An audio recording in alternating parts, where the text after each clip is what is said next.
हाँ, good afternoon my dear students. तो हम लोग क्लास को स्टार्ट करने जा रहे हैं। तो डिसप्रोपोर्शनेशन रिएक्शन कहीं पर भी हो तो वहां पर एन फैक्टर जो निकालते हैं वो कैसे निकालते हैं, ऐसे ऐसे से इसका एन फैक्टर निकालना है मेरे। तो इसका एन फैक्टर हम बताए थे आपको निकालने के लिए, NF oxidation into NF reduction divided by, दोनों को जोड़ देना है, ऑक्सीडेशन वाला प्लस रिडक्शन वाला। ठीक है, एनएफ रिडक्शन वाला। यहाँ पे हल्का सा चेंजिंग कर लो, यहाँ पे क्या ना, ये एनएफ ऑक्सीडेशन मत रखो, यहाँ पे जो ऑक्सीडेशन नंबर का जो चेंज हुआ मेरे में, जैसे यहाँ पर O -1 में है, यहाँ पे -2 में है, चेंज 1 का हुआ, और यहाँ पर चेंज कितना का हुआ मेरे भाई, तो ये -1 में है, 0 में है, चेंज यहाँ पर भी 1 का हुआ, एक ऑक्सीजन के लिए, तो एक ही के लिए निकालना है। ठीक है, तो यहाँ पर एन फैक्टर जो होगा, यहाँ पे थोड़ा सा सही कर लेना, वहां बस ऐसे कर लेना, जो चेंज है मेरे में, जो चेंज है इसको हम N1 बोल दे रहे, क्या बोल रहे, N1, इसको हम N2 बोल दे रहे हैं, तो N1 into N2 by N1 plus N2। हाँ, इसको नंबर ऑफ एटम से मल्टीप्लाई कर देंगे जिसका चेंज हो रहा हो, जो पहले भी करते थे अभी भी करेंगे, उस पे कोई दिक्कत नहीं है, उस पे कोई दिक्कत नहीं है। ठीक है, जैसे पहले करते थे वैसे ही अब भी करेंगे। ठीक है, सबको अब कंफ्यूजन खत्म हो गया। तो H2O2 वाले का एन फैक्टर कितना आ जाएगा, एन फैक्टर कितना आएगा, चेंज 1 का हुआ N1, चेंज यहाँ पे N2 कितना का 1 का हुआ, डिवाइड करो 2 से, नंबर ऑफ एटम्स कितना है, तो यहाँ पे 2 है, तो यहाँ से सॉल्व करो 1 आ जाएगा, यहाँ से सॉल्व करो 1 आ जाएगा। तो ये वाला पार्ट था मेरे, ये वाला पार्ट को वहां पर आप लोग लिख लेना। ठीक है, जहां पर भी था वहां पर आप लोग लिख लेना ये वाला पार्ट। सबको कंफ्यूजन क्लियर हो गया? इवन पहले वाले में कोई दिक्कत नहीं है, पहले वाले में भी यही फॉर्मूला लगाओ, लेकिन वहां पर एन ऑफ ऑक्सीडेशन रिडक्शन का वैल्यू वही वाला आ जाता था, यहाँ पे बदल रहा था, दैट्स वाई थोड़ा दिक्कत हो रहा था, दैट्स वाई थोड़ा दिक्कत हो रहा था। ठीक है, तो मेरे भाई ये सारा चीज है। ठीक है, किसी को अब कंफ्यूजन तो नहीं है यहाँ तक में? अच्छा, हम एक चीज तुम्हारे से प्रश्न पूछते जा रहे हैं, नॉर्मलिटी का तुम लोग कौन सा फॉर्मूला यूज करोगे? हम कल बताए थे कि आपको कौन सा यूज करना है, चैट में बताओ हमें। नॉर्मलिटी का कौन सा फॉर्मूला यूज करोगे? क्या number of equivalent divided by volume use करोगे, या फिर कुछ और यूज करने के लिए हम बताए थे? क्या बताए थे, तो क्या यूज करोगे तुम लोग कभी भी नॉर्मलिटी गिवन होगा तो?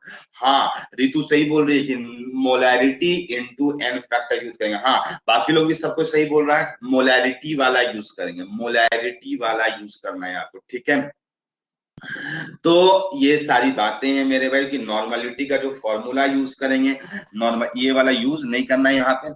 ठीक है, नॉर्मलिटी के लिए जो हम लोग फॉर्मूला यूज करेंगे वो कौन सा फॉर्मूला यूज करेंगे, तो नॉर्मलिटी इज इक्वल टू हम लोग molarity, molarity into n factor वाला यूज करेंगे। हर जगह पे यही लगाना है मेरे को। अगर कहीं पर भी नॉर्मलिटी लिखा हुआ मिले तो वहां पर क्या करना है, मोलैरिटी। ठीक है, मोलैरिटी निकाल लेना है। नॉर्मलिटी जैसे मान लो कि 1 नॉर्मलिटी लिखा हुआ, 1 n लिखा रहेगा। ठीक है, तो नॉर्मलिटी का वैल्यू पता है, एन फैक्टर कैसे, तो हम एन फैक्टर निकालने के लिए तुमको इतना बता चुके हैं, इतना सारा अभी और भी बताएंगे एन फैक्टर। तो वो सारे का एन फैक्टर तुम्हें नोन होगा, एन फैक्टर से डिवाइड दे देना, मोलैरिटी पता चल जाएगा। अगर मोल्स निकालना होगा तो वॉल्यूम से मल्टीप्लाई कर देना, मोल्स निकालना होगा तो वॉल्यूम से मल्टीप्लाई कर देना, और कुछ नहीं करना है, और कुछ भी नहीं करना है। ठीक है, तो इस तरीके से तुम्हारा सारा प्रश्न बन जाएगा, आसान वे में, इजी वे में बनेगा। हाँ, नॉर्मलिटी का कभी भी फॉर्मूला आप याद नहीं करेंगे, वो फालतू का है, सिर्फ कंफ्यूजिंग है। हाँ, अब तुमको डायरेक्टली नॉर्मलिटी का ही क्वेश्चन आ जाए तो, अरे मेरे भाई नॉर्मलिटी का आ जाए तो उसके लिए ही तो मोलैरिटी, तो मोलैरिटी निकाल लेना, मोल्स तो निकालना ही पड़ता है, मोल्स तो निकालना ही पड़ेगा, वॉल्यूम तो गिवन होगा, तो वॉल्यूम गिवन होगा, मोल्स निकालोगे, एन फैक्टर निकालना ही पड़ता है, ऐसे भी उस फॉर्मूला में भी लगाने के लिए। तो क्यों ना हम मोलैरिटी इंटू एन फैक्टर, चाहे कभी भी नॉर्मलिटी से रिलेटेड है यही फॉर्मूला लगाना है, इसके अलावा और कुछ, इसके अलावा कुछ नहीं। भूल जाओ बाकी सब कुछ भी होता था, हमको कुछ नहीं पता है, ऐसा सोचो। ठीक है, हाँ मेरे भाई ये सारी बातें हो गई। तो अब हम बात करने जा रहे हैं कुछ एन फैक्टर। हम लोग 3 केसेस डिस्कशन किए थे। पहला केस ऐसा था, इंटरमॉलिक्यूलर रिडॉक्स रिएक्शन।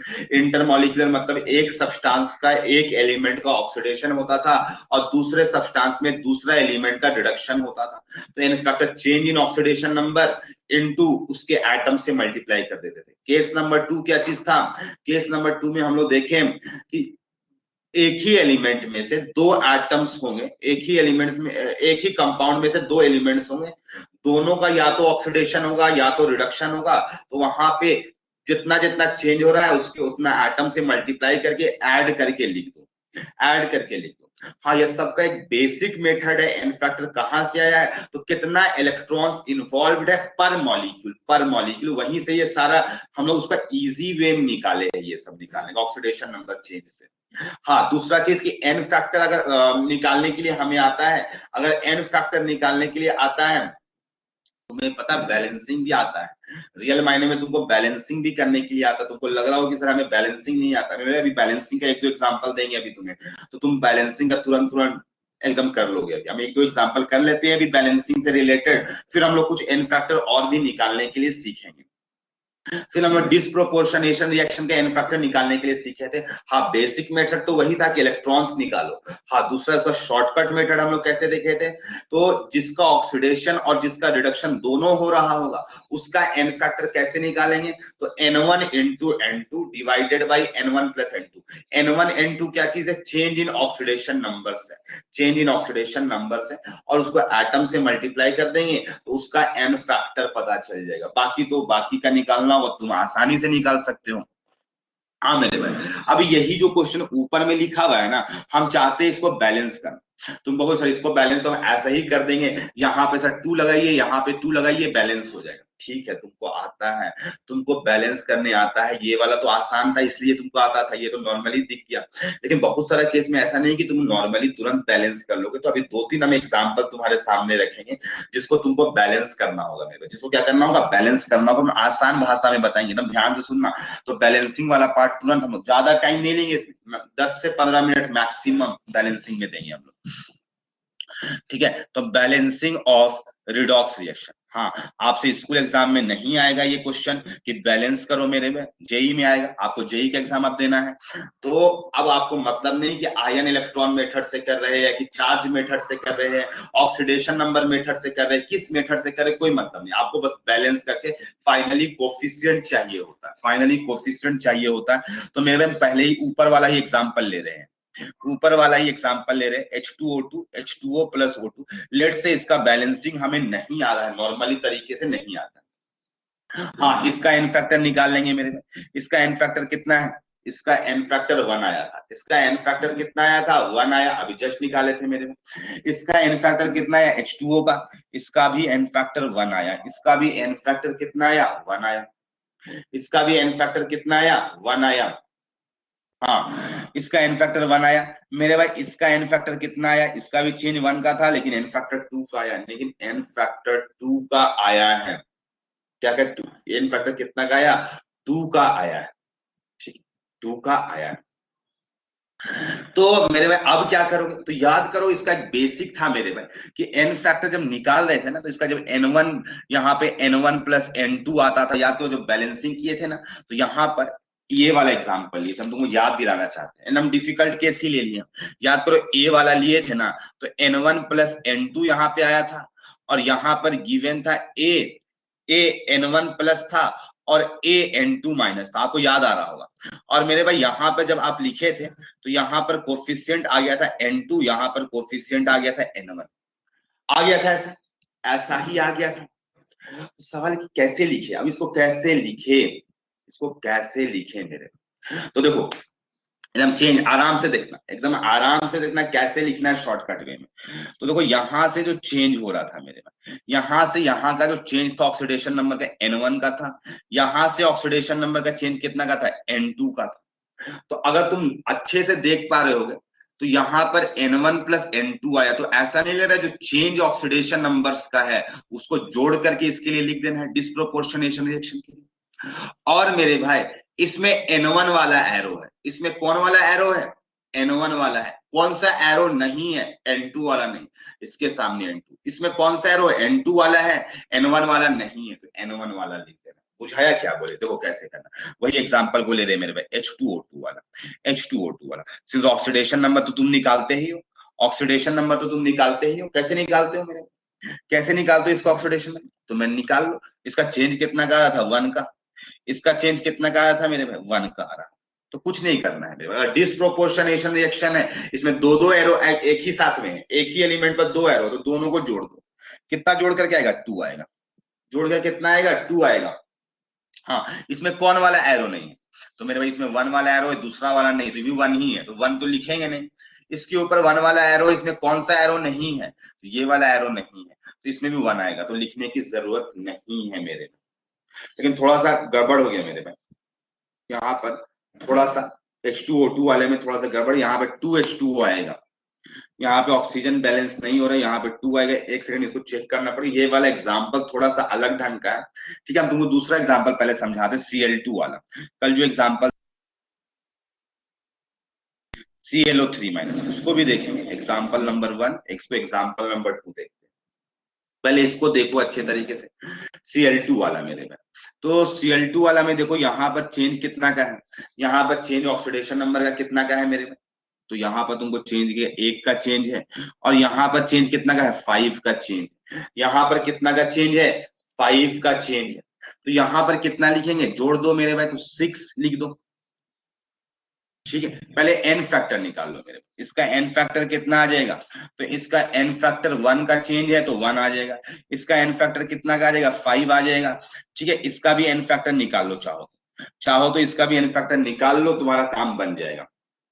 हाँ, इसको आप बैलेंसिंग करना है मेरे भाई, इसको बैलेंसिंग करना पड़ेगा तुम। हाँ, तुमको क्या पता है कि इसके केस में जोड़ के लिख दो, 5 + 1 6 हो जाएगा। 5 + 1 कितना हो जाएगा, 6 हो जाएगा। ठीक है, इसके वाले में क्या चीज है, 1 वाला एरो है, 5 वाला नहीं है, तो 5 लिख दो। यहाँ पर क्या लिख दो, 5 लिख दो। क्या लिख दो, 5 लिख दो। हाँ, यहाँ पे तुम कहोगे सर यहाँ पे तो कोई लिखने की जरूरत नहीं है, यहाँ पे तो कुछ लिखने की जरूरत नहीं है। ठीक है, हम गए यहाँ, यहाँ पे तो 1 है केवल, यहाँ पे केवल 1 है। ठीक है, कितना है इसमें, केवल 1 है। यहाँ पे 1 है, तो यहाँ पर वो 1 नहीं है, तो 1 लिख दो। लेकिन तुम कहोगे सर क्लोरीन बैलेंस कहाँ हुआ, क्लोरीन बैलेंस कहाँ हुआ, यहाँ पे तो आप 12Cl2 दिखला रहे हैं, यहाँ पर कितना दिखला रहे हैं, यहाँ पे 5, और यहाँ पे एक 6 दिखलाना चाहते हैं, यहाँ पे आप 6 दिखलाना चाहते हैं। बैलेंस कहाँ पे हो रहा है, जाहिर सी बात है अभी आपको दिखाई नहीं रहा बैलेंस होता हुआ। अभी पहले एक अच्छा एग्जांपल देखो, फिर तुमको हम ये वाला सिखाने की कोशिश करेंगे। सिंपल बात, तुमको सर आप तो हर एग्जांपल में ऐसा ही बोल देते हैं कि इसको रुक जाओ और अगला वाला देखो, रुक जाओ मेरे भाई, अभी तुमको दिखाई देगा, कुछ दिखलाएंगे हम तुम्हें, इसका भी एन फैक्टर लेना पड़ेगा अभी। लेकिन पहले सिंपल वाला एग्जांपल देखो। और जैसे मेरे भाई एक एग्जांपल तुम्हें हम देना चाहते हैं, जैसे for example MnO4 plus Zn given rise to Zinc 2 plus Mn2 plus Mn2 plus। ठीक है, ये वाला काम किया मेरे। अब देखो यहाँ पर +7 है, यहाँ पे +2 है, चेंज कितना का ऑक्सीडेशन नंबर का हुआ, चेंज कितना का हुआ, तो 5 का हुआ चेंज। यहाँ पर चेंज कितना का हुआ, 2 का चेंज हुआ। तो कुछ नहीं करना है मेरे भाई, ये एकदम सिंपल एग्जांपल दिए। इसमें 5 वाला एरो है, इसमें 5 वाला एरो है, कौन वाला एरो नहीं है, तो 2 वाला एरो नहीं है, तो 2 वाला लिख दो यहाँ इसके सामने। जिसमें 2 वाला एरो नहीं है उसमें 2 वाला लिख दो। हाँ, इसमें कौन सा एरो नहीं है, तो इसमें अगर तुम अच्छे से देखोगे तो कौन सा एरो नहीं दिखाई देगा, 5 वाला नहीं दिखाई दे रहा है, तो इसके सामने 5 लिख दो। इसके सामने क्या लिख दो, 5 लिख दो। तुमको इससे फायदा तो नजर नहीं आ रहा है मेरे भाई, अभी फायदा नजर आएगा, थोड़ी देर रुको तो। अब देखो यहाँ पे मैंगनीज बैलेंस है, मैंगनीज बैलेंस है, जिंक जिंक बैलेंस है, जिंक जिंक बैलेंस हो गया, मैंगनीज बैलेंस हो गया।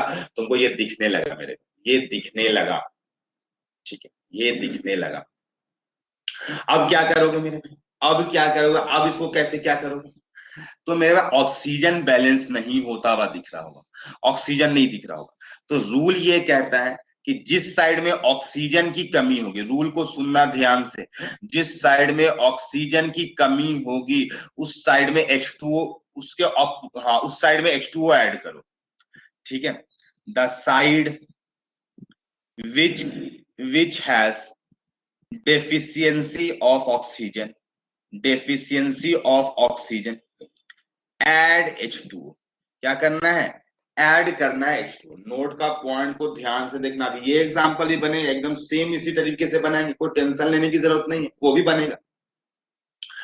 तो अगर तुम इस साइड में देखो तो इस साइड में क्या देखने को मिलेगा कि यहाँ पे 4 ऑक्सीजन, तो कितना H2O लगाना पड़ेगा? तो तुम खुद कहोगे सर 4H2O लगा दीजिए। क्या लगा दीजिए?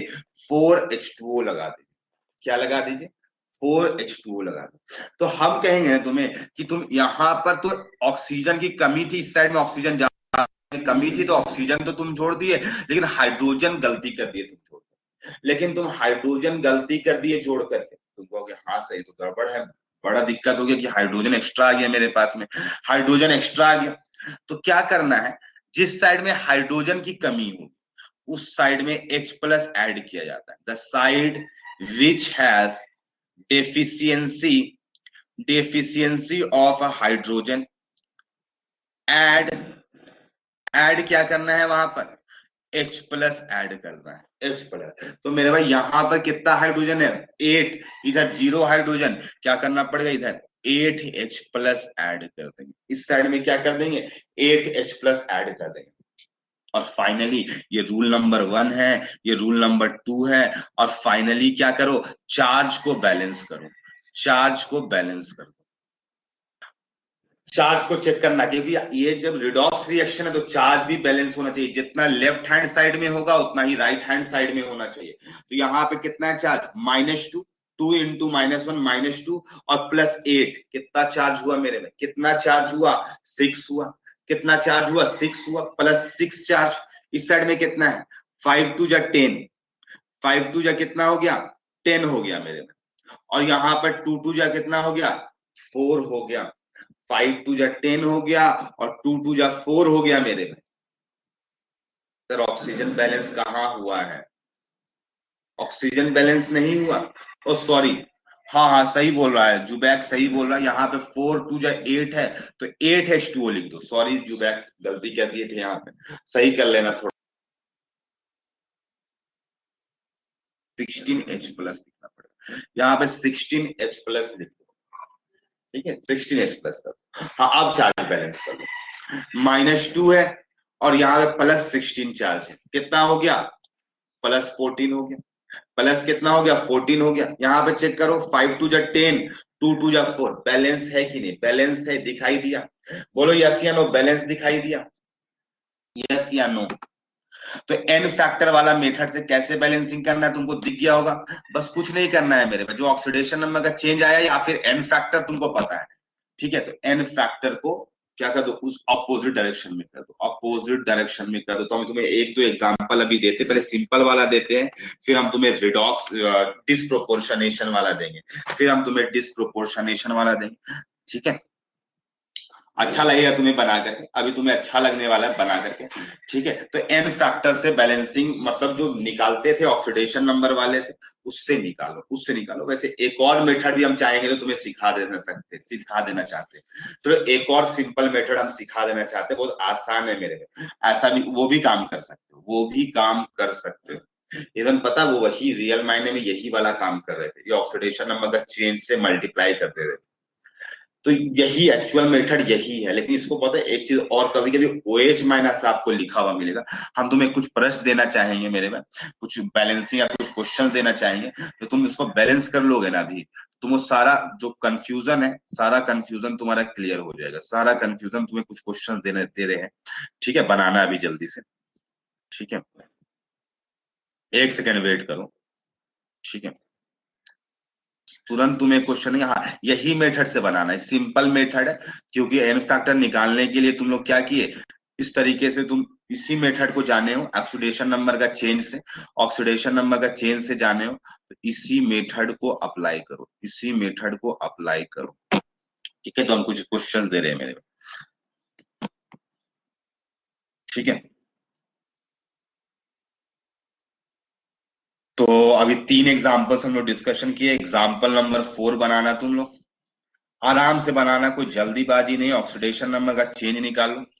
ठीक है, और देखो बहुत सारा मेथड तुम लगा सकते हो, अगर तुमको कोई और दूसरा मेथड भी आता है तो वो भी लगा ले सकते हो। ठीक है, जल्दी से दिमाग लगाओ, बन जाएगा। जल्दी से दिमाग लगाओ, ये क्वेश्चन को बनाओ। बैलेंस होगा शोभित, उसको करेंगे, टेंशन मत, तो अभी आएंगे उस पर भी, टेंशन लेने की जरूरत नहीं है शोभित, उसको करेंगे, अभी वही सेम एग्जांपल को करेंगे, पहले ये आसान वाला तो करो।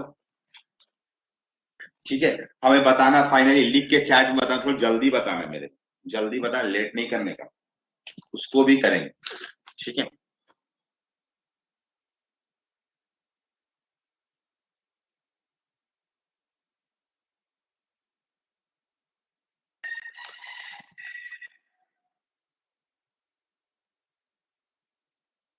तो जल्दी बताना मेरे भाई, जैसे बताए हैं अभी।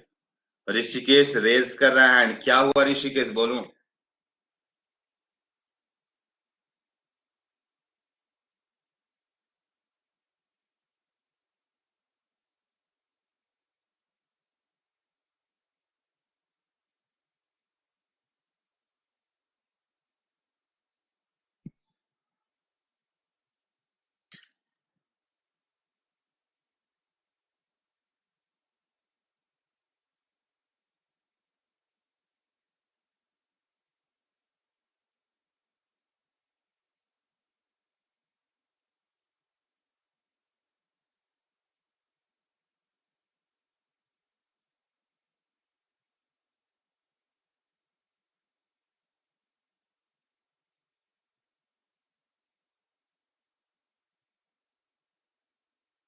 बन गया, very good Rishikesh, very good, बहुत अच्छी बात है कि आप बना लिए।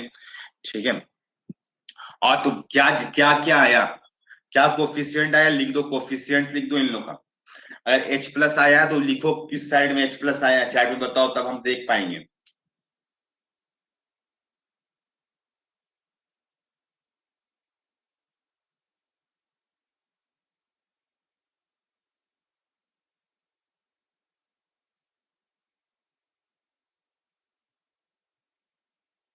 एलएचएस में 8H+ आया, चलो ठीक है।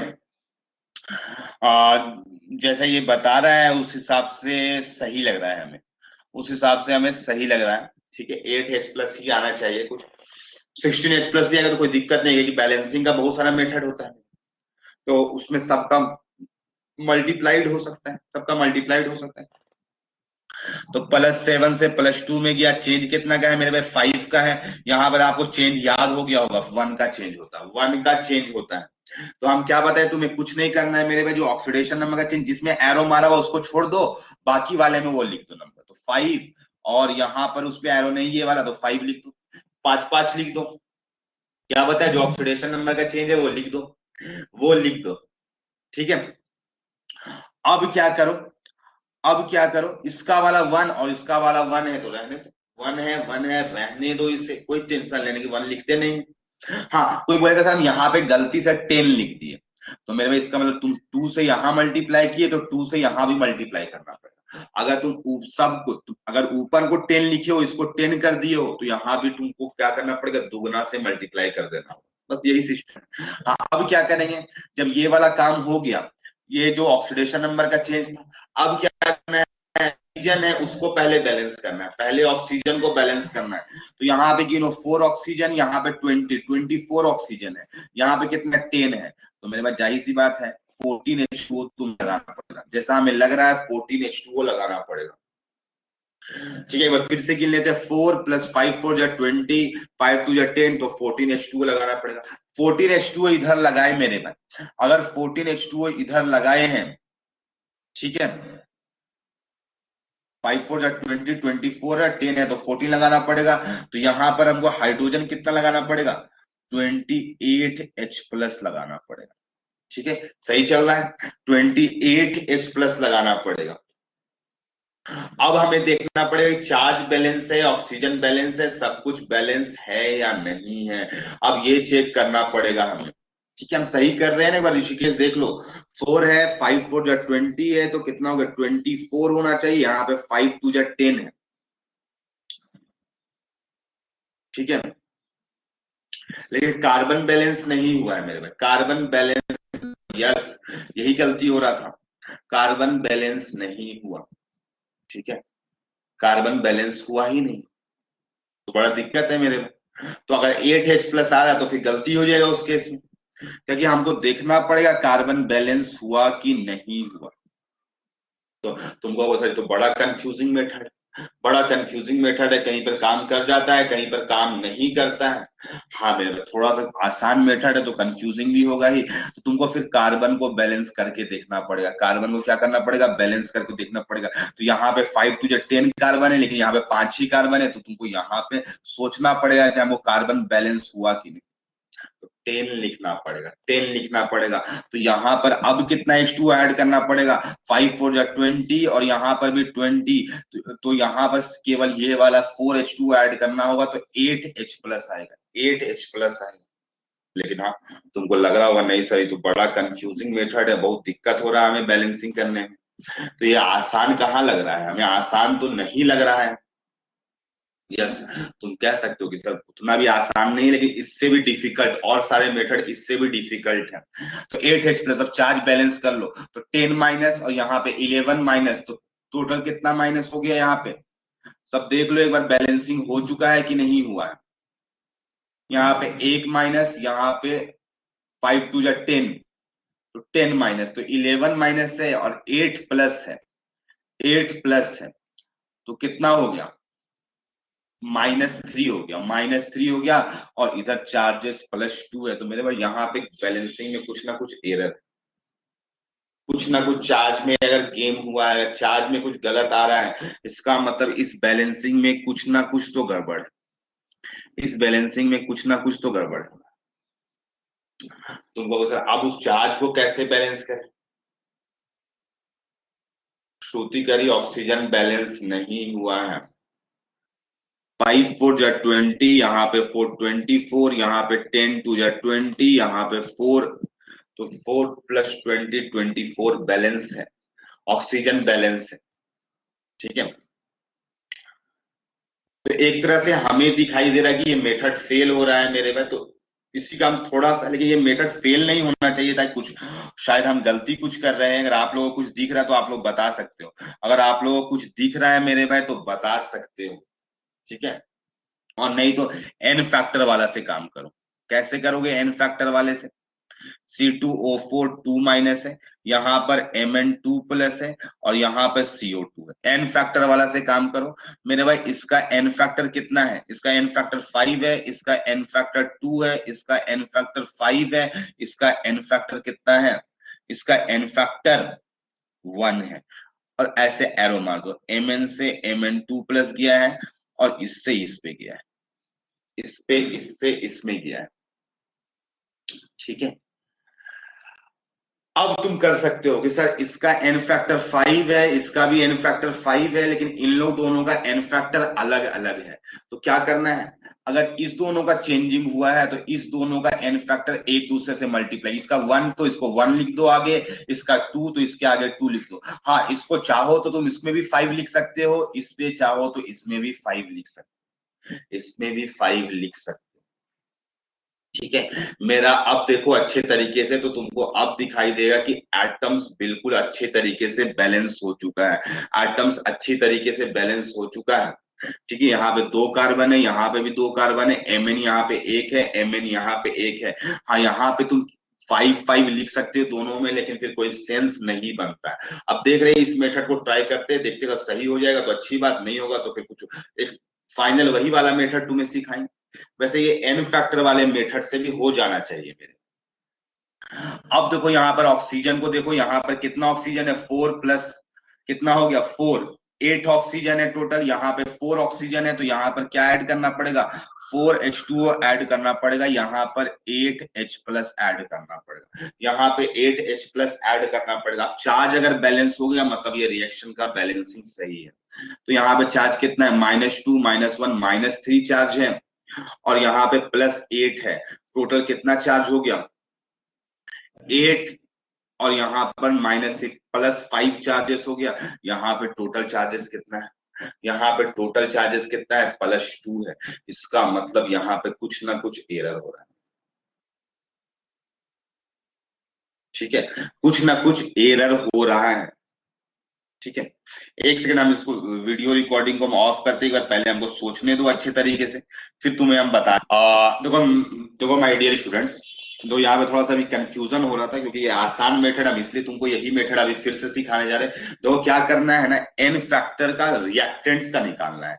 क्या निकालना है, रूल यही है कि एन फैक्टर रिएक्टेंट्स का निकालो। जैसे एग्जांपल नंबर अभी फिर से सारा करा देते हैं मेरे में, जो अभी हम दिए थे एग्जांपल नंबर 4, उसको हम अलग, बेटर है कि इस पेज को हटा के दूसरे पेज में लिखते हैं आराम से, ठीक है, ताकि हमको नोट्स भेजने में तुम्हें आसान पड़ेगा। तुमको एन फैक्टर वाला मेथड बता रहे हैं तुम्हें, MnO4 माइनस प्लस तुम्हें अभी दिए थे C2O4 2 minus given rise to CO2 plus of यहाँ पर Mn2 प्लस दिए थे। तो करना कुछ नहीं है मेरे में, इसका एन फैक्टर निकालो, इसका एन फैक्टर 5, इसका एन फैक्टर कितना आएगा, इसका एन फैक्टर 2 आएगा। तो देखो रिएक्टेंट्स का ही एन फैक्टर केवल निकालो, क्या करो, केवल रिएक्टेंट्स का ही एन फैक्टर निकालो, इतना तो कर सकते हो। रिएक्टेंट्स का एन फैक्टर निकालो और उसको क्रॉस, इसका इसके साथ, इसका इसके साथ मल्टीप्लाई कर दो, बस और कुछ दिमाग मत लगाओ, और कुछ दिमाग मत लगाओ। टोटल हो गया, टोटल मैंगनीज यहाँ पे कितना है, 2 है, तो इधर भी मैंगनीज कितना रखो, 2 रखो। यहाँ पे टोटल कार्बन कितना है, 10 है, तो इधर भी टोटल कार्बन कितना रखो, 10 रखो। हो गया, कार्बन बैलेंस हो गया, मैंगनीज बैलेंस हो गया। अब ऑक्सीजन को बैलेंस करो, ऑक्सीजन को बैलेंस करो। तो अगर ऑक्सीजन को बैलेंस करोगे तो कैसे हो जाएगा, यहाँ पे 10 टू 20 ऑक्सीजन, यहाँ पे 20 प्लस 8, 28 ऑक्सीजन है। तो यहाँ पे हमको क्या करना पड़ेगा, 8H2O लगाना पड़ेगा, तो यहाँ पर 16H प्लस आएगा। कितना आएगा, 16H प्लस आएगा।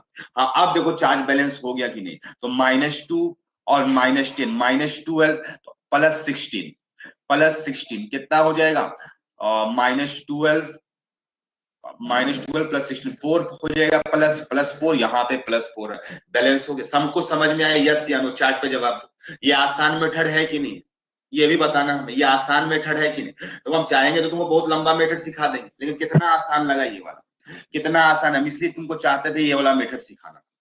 थोड़ा भले थोड़ा सा टाइम वेस्ट हो गया हम लोग का, लेकिन हाँ सीखे तो अच्छा मेथड सीखे मेरे। तो फटाफट इसको, अभी तो सिंस हम कर दिए थे, लेकिन फिर से करो, अपने से करो इसको, एक बार अपने से ट्राई करो, अपने आप हो जाएगा। एक बार अपने से ट्राई करो, अपने आप हो जाएगा। एक बार 5th नंबर एग्जाम्पल को अपने से ट्राई करो, अपने आप हो जाएगा। फिर तुम्हें 1-2 एग्जाम्पल और करा देते हैं ताकि तुम पूरा अच्छे तरीके से क्लियर हो जाओ, ठीक है।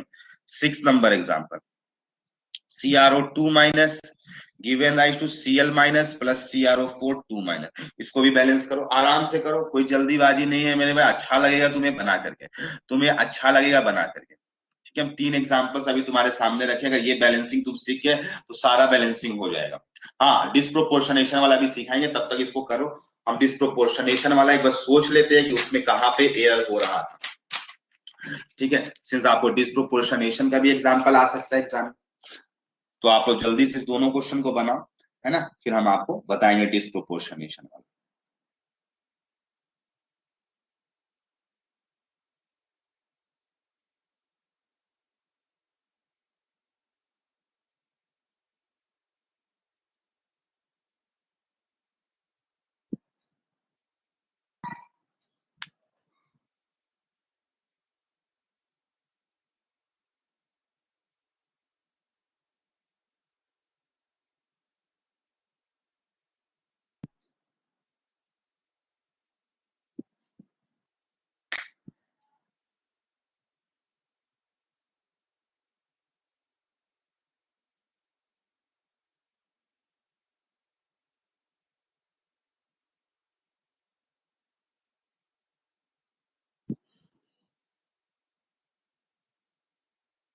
हो गया, आई होप हो गया होगा। ये वाला तो अभी एग्जाम्पल हम क्लास में किए थे, इसमें एन फैक्टर कितना आ जाएगा, 2 है एन फैक्टर, इसका एन फैक्टर 5 -3 8 हो जाएगा। तो कुछ नहीं करना है मेरे भाई, इसका वाला इसके साथ मल्टीप्लाई, इसका वाला इसके साथ मल्टीप्लाई और लिख दो। तो क्या लिख देंगे, यहाँ पे 8 लिख देंगे, यहाँ पे 2 लिख देंगे, यहाँ पे 8 लिख देंगे, यहाँ पे 2 लिख देंगे। अब इसके अकॉर्डिंगली प्रोडक्ट का सोच लो, 8 जिंक है तो यहाँ पे 8 जिंक लगा दो, यहाँ पे 2 नाइट्रोजन है 2 लगा दो।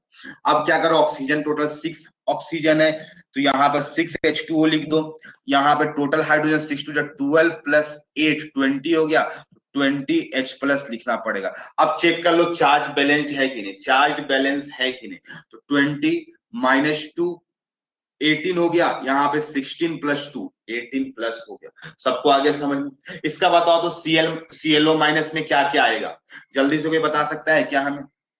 हाँ, यहाँ पे Cl का ऑक्सीडेशन नंबर +1 है, यहाँ पे क्रोमियम का कितना है मेरे भाई +3 है, यहाँ पे Cl का -1 है, यहाँ पे क्रोमियम का +6 है, यहाँ पे क्रोमियम का +6 है। कोई किसी का बन गया है तो हमें बताओ कॉमा दे करके क्या क्या होगा।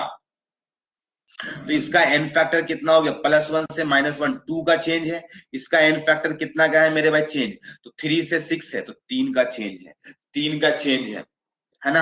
अब क्रॉस मल्टीप्लाई कर दो, देखो होता है कि नहीं ये भी पता चल जाएगा आपको अभी के अभी। यहाँ पे 2 हो गया, यहाँ पे 3 क्लोरीन तो यहाँ पे भी 3 लगा दो मेरे भाई, यहाँ पे 2 क्रोमियम है तो यहाँ पे 2 क्रोमियम लगा दो, 2 क्रोमियम लगा दो। ठीक है, अब क्या करना पड़ेगा, H2O किधर ऐड करना पड़ेगा, यहाँ पे 3 ऑक्सीजन +4 7 ऑक्सीजन है, यहाँ पे 8 ऑक्सीजन है, तो यहाँ पे क्या करना पड़ेगा, एक H2O ऐड करना होगा, एक H2O ऐड करना होगा, एक H2O ऐड करना होगा। ठीक है, बुझा गया। अब इसमें एक H2O आप ऐड कर दिए, अब देखो यहाँ पर हाइड्रोजन कितना आ गया, 2 आ गया, 2 हाइड्रोजन आ गया। तो यहाँ पे क्या करना पड़ेगा, सिंस 2H+ जोड़ना पड़ेगा, 2H+ जोड़ना पड़ेगा। तो मेरे में अब चार्ज को देखो, अगर चार्ज सही हो गया तो इसका मतलब सही है, तो -3 और -2 -5 चार्ज है। यहाँ पे कितना है, -3 और -4, -7 में से 2 जाएगा तो सही है ना। इधर भी 5 चार्ज, -2 -3 -5, इधर भी कितना है 3 और 4 7, 7 में से 2 जाएगा तो कितना है 5 चार्ज है। सब कुछ समझ आया, यस या नो हमें चैट पे लिखो मेरे भाई, कितना आसान हो गया। तो इसको हम खूबसूरत बना के लिखो, इसको हम कुछ और भी सिखाना चाहते हैं, इसमें हम कुछ तुम्हें और भी सिखाना चाहते हैं मेरे भाई, कुछ और भी सिखाना चाहते हैं। ठीक है, कुछ और भी तुम्हें हम सिखाना चाहते हैं, देखना अभी तुमको अच्छा लगेगा देख करके। CrO4 2-, हाँ यहाँ पे हम सिर्फ वो सब तो एन फैक्टर तो लिखेंगे नहीं, हम तो सिर्फ तुम्हें बताए कि इसको ऐसे मल्टीप्लाई करना है, इसको ऐसे करना है और उसके अकॉर्डिंगली करना है। यहाँ पे 2H+। अब पता है क्वेश्चन में कभी क्या होगा, H+ नहीं लिखा रहेगा, वहां पे OH- लिखा रहेगा। क्या लिखा रहेगा, क्वेश्चन में OH- लिखा रहेगा। तब कैसे क्या करोगे, तो उस क्वेश्चन को कैसे बदलोगे। तो मेरे पास बैलेंसिंग का यही तरीका है, बैलेंसिंग का यही तरीका, ये सही है, ये कहीं से भी गलत नहीं है। लेकिन हाँ, आपको OH- के फॉर्मेट में लिखा रहेगा तब क्या करोगे, तो मेरे भाई यहाँ पे 2H+ है, यहाँ पे क्या करना, 2OH- जोड़ देना। और अगर उधर 2OH- जोड़ोगे तो इधर भी जोड़ना पड़ेगा, इधर भी दोनों जोड़ना पड़ेगा। ठीक है, यहाँ भी 2OH- जोड़ना पड़ेगा। बुझा रहा है सबको, ठीक है। अब मेरे भाई अब देखो यहाँ पे 2H+, H+ और OH- मिलके क्या बनेगा, पानी। लेकिन कितना पानी बनेगा, 2 पानी। इधर कितना पानी है, 1 पानी। तो मेरे पास 2 पानी और 1 पानी माइनस कर देंगे तो केवल एक बार 1 पानी बचेगा कि नहीं बचेगा। यानी राइट हैंड साइड में ये भी, ये तो हम एक्स्ट्रा ऐड किए दोनों साइड में, ये तो दोनों साइड में एक्स्ट्रा ऐड किए तो हम बताने के लिए तुम्हें। तो अगर तुम ऐड करोगे OH- तो यहाँ पे 2 OH- आया, H2O कट जाएगा और केवल उधर एक H2O बच जाएगा, केवल एक H2O बच जाएगा। तो यहाँ पे हम क्या लिखेंगे, 2 H2O बनता लेकिन एक H2O कैंसल आउट हो गया, जिस तरीके से मैथमेटिक्स में =, का साइन होता था। तो ये इस तरीके से कभी कभी OH- के फॉर्मेट में होगा। तो क्या आप कर लोगे ऐसा एग्जाम्पल, यस या नो, अब हमको बताओ। अब हम डिस्प्रोपोर्शनेशन वाले में आएंगे। हाँ, तो ये हो जाना चाहिए, अगर OH- के फॉर्मेट में होगा तो जितना H+ है उतना ही OH- जोड़ देना, और फाइनली दोनों साइड में देख लेना किस साइड में H2O ज्यादा है, उधर ही माइनस करके लिख देना फिर। ठीक है, तो आई होप ये सारी बातें तुम्हें अच्छे तरीके से समझ में आ गई। हाँ, अब कुछ लोग बोल सकते पहला एग्जाम्पल को बताइए, पहला दूसरा तीसरा। चलो पहला नंबर जो एग्जाम्पल हम ले रहे थे H2O2 वाला या Cl2 वाला, तो ऐसे क्वेश्चन में कैसे कहेंगे। चलो Cl2 वाला में ले रहे हैं, Cl- प्लस ClO3- था, बोलो यही क्वेश्चन में था कि नहीं। हाँ, डिसप्रोपोर्शनेशन रिएक्शन में क्या करना है, जिसका डिसप्रोपोर्शनेशन हो रहा है, जिसका ऑक्सीडेशन और रिडक्शन हो रहा है, उसका एन फैक्टर से नहीं करना मल्टीप्लाई, उसके एन फैक्टर से मल्टीप्लाई नहीं करना, दूसरे वाले का करना। कैसे करना मेरे भाई, इसका एन फैक्टर निकालो, इसका एन फैक्टर 1, इसका एन फैक्टर 5 आएगा। यानी जिस साइड में 2 रिएक्टेंट्स हो ना, उसी साइड में ये वाला काम करना है, उसी साइड में ये वाला काम करना। यानी डिसप्रोपोर्शनेशन रिएक्शन में जिसका डिसप्रोपोर्शनेशन हो रहा उसको मत लेना, उसको मत लेना। इन जनरल डिस्प्रोपोर्शनेशन मिलने का चांसेस कम है, मिलने का चांसेस कम है, तो कोई टेंशन लेने की जरूरत नहीं। हाँ मिस ऐसे मल्टीप्लाई करेंगे, तो ऐसे मल्टीप्लाई करेंगे तो देखो कैसे करेंगे, Cl2 गिवन राइज टू, यहाँ पे 5 से मल्टीप्लाई होगा 5Cl माइनस, और यहाँ पर कितना होगा ClO3 माइनस, ClO3 माइनस। हाँ यहाँ पे टोटल क्लोरीन कितना हो गया, 5 + 1 6 हो गया, यहाँ पे कितना है 2 है, यहाँ पे 3 लिख देंगे, बैलेंस हो गया, क्लोरीन बैलेंस हो गया। अभी चार्ज बैलेंस नहीं हुआ, ऑक्सीजन बैलेंस नहीं हुआ। यहाँ पे कितना ऑक्सीजन है, केवल 3 ही है, तो यहाँ पर 3H2O लिख दो, यहाँ पर क्या लिख दो 3H2O लिख दो। हाँ अब हाइड्रोजन को बैलेंस करना होगा, तो यहाँ पे 3 2 6, तो यहाँ पे 6H+ लिख दो, चार्ज भी बैलेंस है, -5 -1 6, और 6 कैंसल आउट, 0 हो गया, इधर भी नेट चार्ज 0, इधर भी नेट चार्ज 0। तो मेरे भाई फटाफट करो, तो H2O2 वाला करो, तो H2O2 वाला करो, तो हाँ हमेशा ऐसे क्वेश्चन में क्या करना है, जिस साइड में डिस्प्रोपोर्शनेशन वाले में प्रोडक्ट, जिस साइड में दो चीजें होंगी, जिसका डिस्प्रोपोर्शनेशन हो रहा है उसको बाद में करना, फटाफट इसको बैलेंसिंग करो, तो इसको बैलेंसिंग करो, तो जल्दी से बताना है जिसका हो जाए। वैसे तो आंसर पता है तुम्हें, यहाँ पे 2 लगेगा, यहाँ पे 2 लगेगा, जल्दी बताओ हमें जिसका हो जा रहा है, वो हमको सीख गए तो हमको यस लिख देना, डन, या फिर डन लिख देना। तो मेरे भाई यहाँ पर ऑक्सीडेशन नंबर -1, यहाँ पे -2, यहाँ पे यहाँ पे 0, तो यहाँ पे एन फैक्टर कितना आएगा मेरे भाई, तो इसका एन फैक्टर 1 का चेंज है, इसका इसका मेरे भाई 1 का चेंज है, लेकिन 2 आइटम से तो 2 हो जाएगा, 2 हो जाएगा। तो क्या करो मल्टीप्लाई कर दो, तो यहाँ पे 2 लगाना होगा, यहाँ पे 1 तो कुछ नहीं लिखेंगे। हाँ अब यहाँ देख करके इधर वाले को बैलेंस करना, यहाँ पे कितना हाइड्रोजन है 4 है, तो मेरे भाई 4 तो रखना ही पड़ेगा, 4 तो रखना ही पड़ेगा, 4 तो रखना ही पड़ेगा, ठीक है। अब क्या हो गया, यहाँ पे 4 हाइड्रोजन बैलेंस कर दिए, तो 4 टू सॉरी 4 करने के लिए 2 ना लिखना पड़ेगा मेरे में, 2 ना लिखना पड़ेगा, 2H2, तो यहाँ पे 2 हो गया। अब ऑक्सीजन देखो बैलेंस है, बैलेंस है, चार्ज बैलेंस है, इधर नेट चार्ज 0 है, यहाँ पे नेट चार्ज 0 है, यहाँ पे नेट चार्ज 0 है। तो ये डिस्प्रोपोर्शनेशन रिएक्शन का अगर बैलेंसिंग आएगा तो इस तरीके से कर लेना। और पता है मोस्ट फेमस डिस्प्रोपोर्शनेशन रिएक्शन में यही है। हाँ आपको कुछ हम शीट में क्वेश्चन देंगे, कुछ शीट में हम कुछ क्वेश्चन देंगे बैलेंसिंग, वो सारे क्वेश्चन बैलेंसिंग का बना लेना, ठीक है। हाँ लेकिन तुमको अगर 1 हो गया, 2 हो गया, 4 5 6 हो गया, एक हम दे देते हैं शीट वाला क्वेश्चन, एक तुम्हें शीट वाला क्वेश्चन हम दे देंगे, अभी करवा देते हैं तुम्हें, ताकि उधर 4 नंबर से शुरू हुआ था तो इधर 1 से रहे तुम्हारे पास, 1 से रहे, तो एक शीट वाला क्वेश्चन हम तुम्हें अभी कराना चाहते हैं, ताकि तुम डिस्प्रोपोर्शनेशन रिएक्शन में अच्छे तरीके से कंफर्टेबल हो जाओ, ताकि तुम डिस्प्रोपोर्शनेशन में अच्छे तरीके से कंफर्टेबल हो जाओ, जरूरी है कंफर्टेबल होना,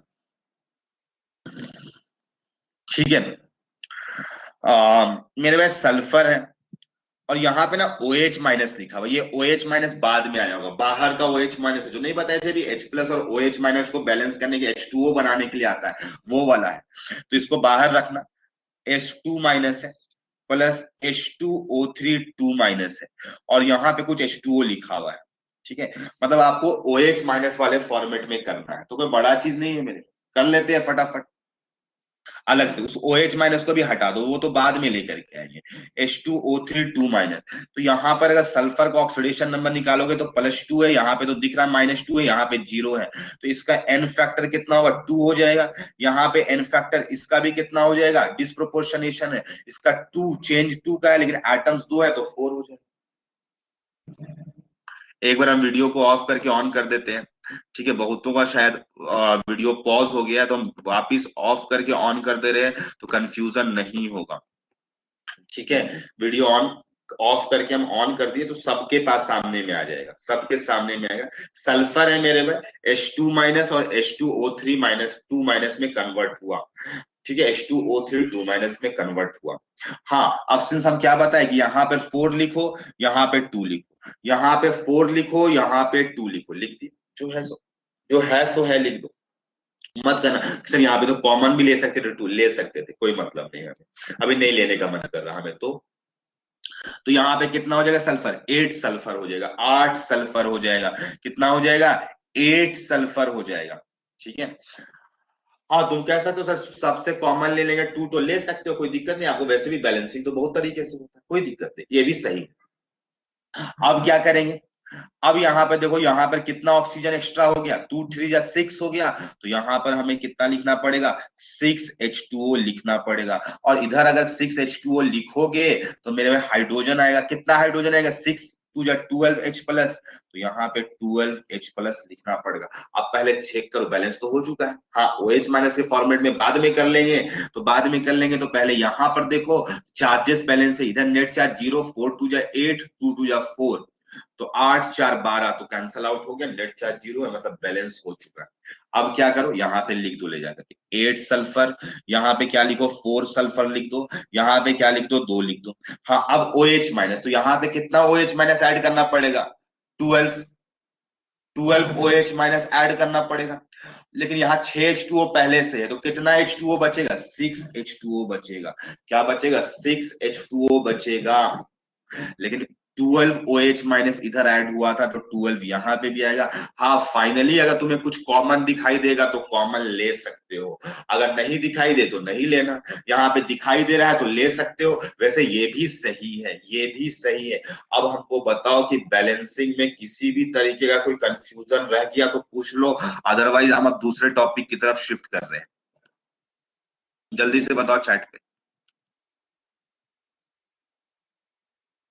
चैट पे बताओ कि आप किसी भी टाइप का कंफ्यूजन रहा। हाँ, एन फैक्टर वाले से कैसे सोचना है हम तुमको अच्छे तरीके से बताए, लेकिन हाँ, ऐसा ना हो कि मेरे जैसा बहुत दिन के बाद देख रहे हो तो फिर कंफ्यूज हो जाए। तो आपको ये चीज प्रैक्टिस करना है, क्योंकि हम एग्जाम नहीं देंगे, एग्जाम आपको देना है फाइनली। एन एन का मतलब नहीं समझ में आया हमें, एन का मतलब कोई क्लियर हो गया कि नहीं, यस या नो, क्लियर हो गया यस या नो, ये बता दो हमें बस।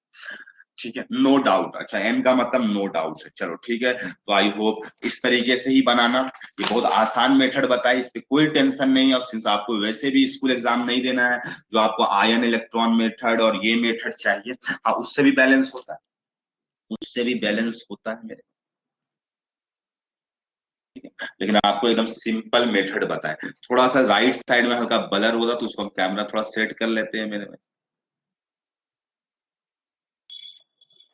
ठीक है, तो अब ये सारी बातें तो हो गई मेरे भाई। हाँ, हम आप लोगों को 3 केसेस एन फैक्टर निकालने का सिखाए थे। ठीक है, यही 3 है रिडॉक्स रिएक्शन में, यही 3 केसेस आपको जानना है, यही 3 केसेस जानना है रिडॉक्स में।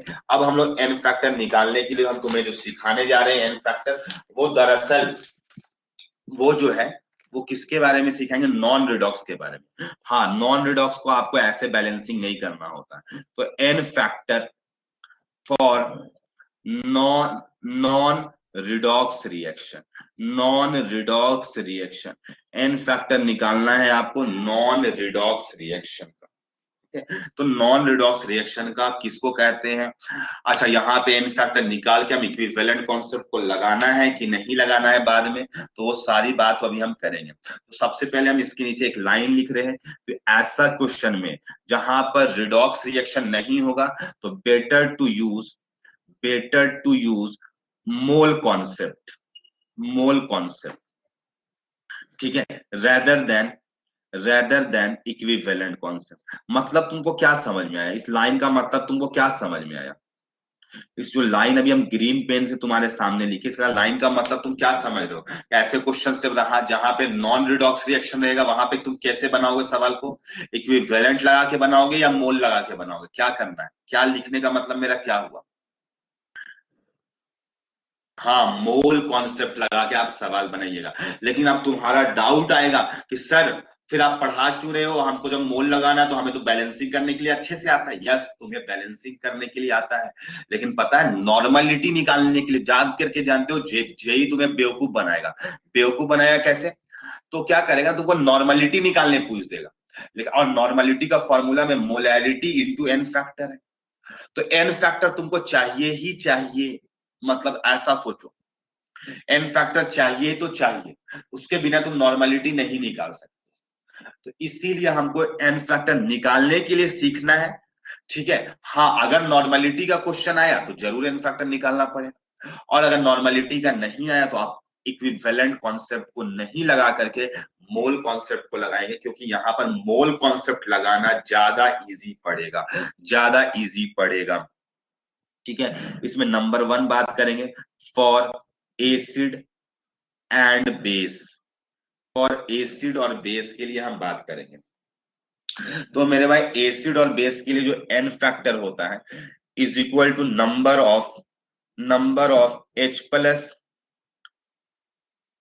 या फिर OH माइनस। ठीक है, गिवन अगर एसिड होगा तो H प्लस देगा, बेस होगा तो OH माइनस देगा। हाँ, उल्टा भी बोल सकते एसिड्स H प्लस देता है तो हम बोल सकते एसिड्स OH माइनस लेता होगा। लुईस का अगर डेफिनेशन पता होगा तो लुईस एसिड्स आर एक्सेप्टर तो OH माइनस इलेक्ट्रॉन पेयर देगा, डोनेट करेगा। तो एसिड एक्सेप्ट कर रहा होगा तो एक्सेप्टर, तो जो H प्लस देता है OH माइनस लेता है वो एसिड होता है। बेसिस OH माइनस देते हैं और H प्लस लेते हैं। तो गिवन या टेकन पर मॉलिक्यूल, हाँ मॉलिक्यूल लिखे है, एटम नहीं लिखे है, पर मॉलिक्यूल ऑफ एसिड और बेस। ठीक है, एसिड और बेस। हाँ, ये कहां से आया कॉन्सेप्ट? तो दरअसल H प्लस का मतलब वही ना, वो एक इलेक्ट्रॉन का चेंज हो रहा है। तो यही तो था इन फैक्टर का मतलब, कितना इलेक्ट्रॉन्स का चेंजिंग हो रहा है। हाँ, इसका एग्जाम्पल कैसे होगा मेरे भाई? तो इसका एग्जाम्पल हम तो दो चार एग्जाम्पल तुम्हें दिखाएंगे, बहुत ही आसान है मेरे भाई। ठीक है, हाँ, बैलेंस करना इससे भी आसान हो जाता है, इससे भी आसान बैलेंसिंग का काम होता है मेरे। देखो रिएक्शन लिखे हैं हम यहाँ पर, एक रिएक्शन दे रहे हैं, हाँ बैलेंस करके दे देंगे तो फिर एन फैक्टर निकालने होगा, सेंस नहीं बनता है।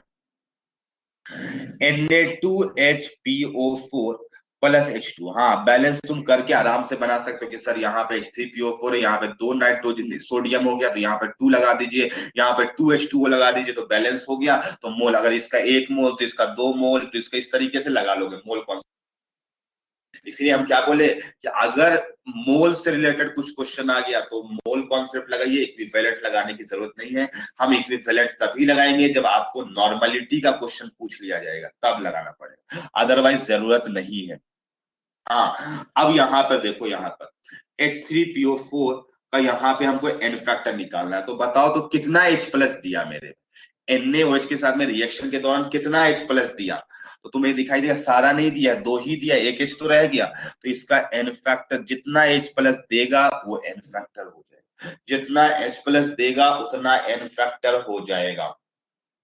ठीक है, हाँ यहाँ पे ये NaOH कितना OH माइनस दिया है, एक मॉलिक्यूल था तो वही हुआ। यहाँ पे भी एक मॉलिक्यूल है NaOH का, तो यहाँ पे भी देख लो सारा OH माइनस दे दिया है, ताकि OH माइनस सारा पानी बना लिया है, तो एन फैक्टर कितना हो जाएगा? 1 हो जाएगा। बहुतों को कंफ्यूजन आता है, क्या कंफ्यूजन आता है मेरे भाई?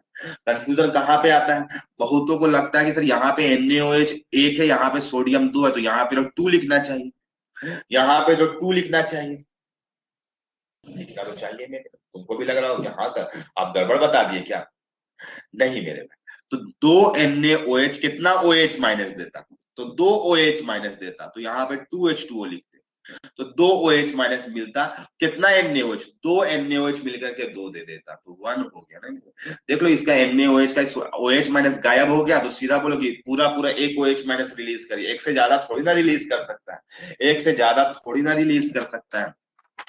हाँ, एग्जाम्पल नंबर 2 दे रहे हैं यहाँ पर H3PO4, इसमें हमको बताना जल्दी से NaOH यहाँ पे बना लिया Na3PO4 प्लस H2O। हाँ, हमें रिएक्टेंट्स की ही जरूरत पड़ती है, ठीक है, क्योंकि आपको नॉर्मलिटी का कभी भी क्वेश्चन पूछेगा तो रिएक्टेंट्स का ही पूछेगा। इसमें बताओ, हाँ 3,1 तो यहाँ पर तीनों H निकल गया, यहाँ पे OH माइनस दे दिया, ये 1 हो गया, 1 हो गया। हाँ, बैलेंसिंग बैलेंसिंग अगर एन फैक्टर निकालना हो तो बैलेंसिंग के चक्कर में मत पड़ना, नहीं तो कंफ्यूजन हो जाएगा।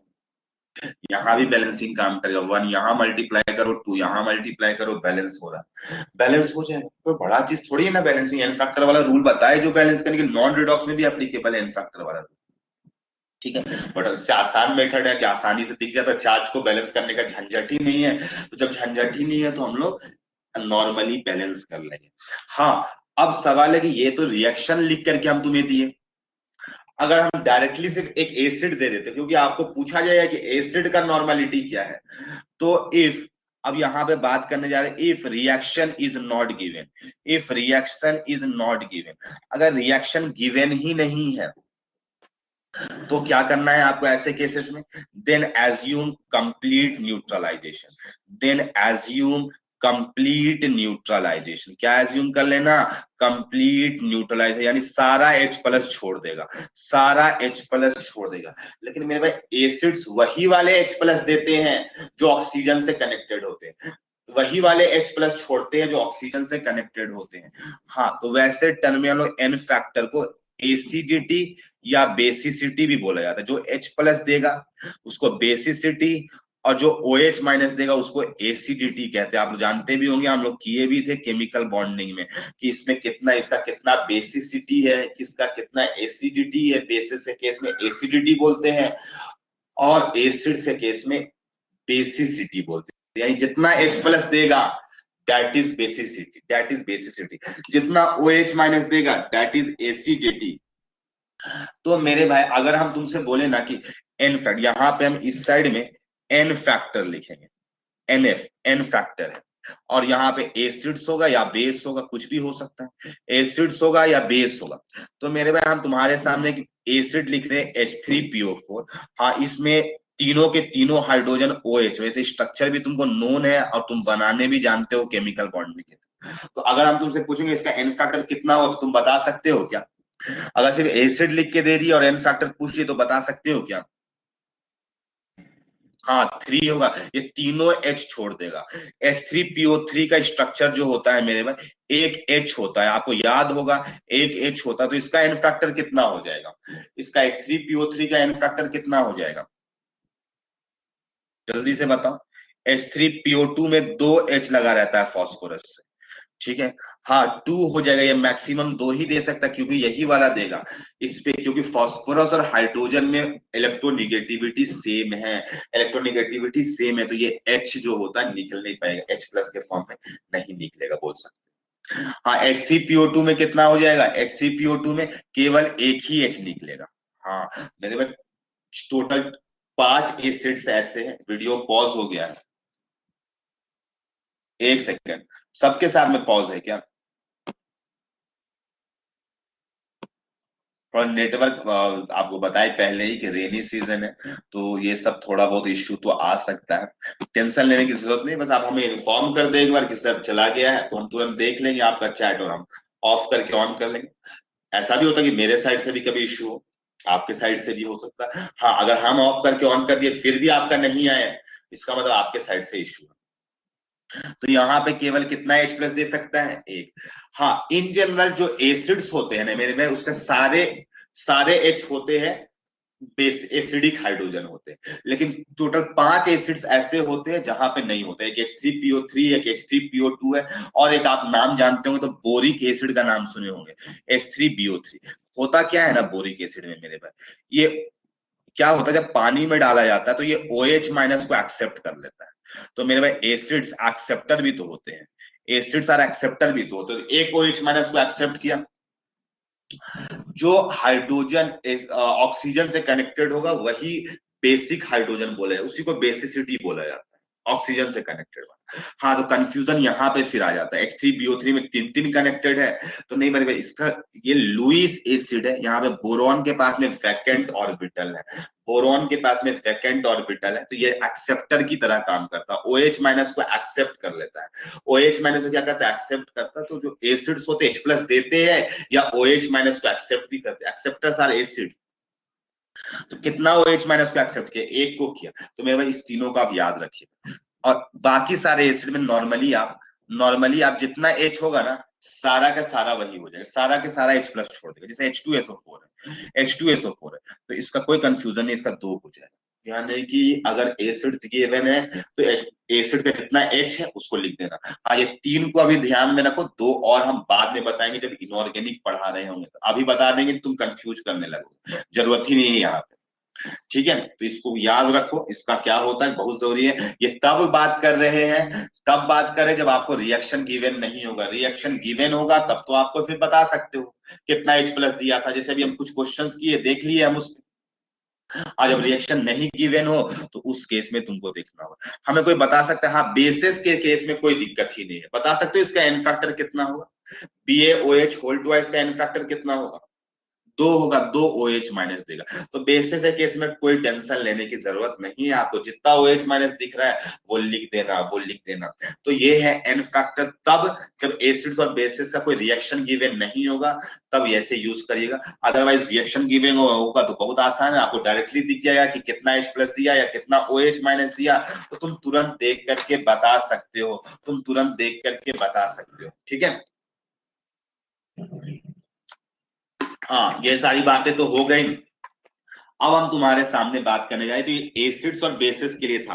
अगर कभी आयंस दे दिया जाए, आयंस दे दे या कोई कंपाउंड दे दे, आयंस दे दे या कभी कोई कंपाउंड दे दे, तब कैसे कैसे क्या करेंगे?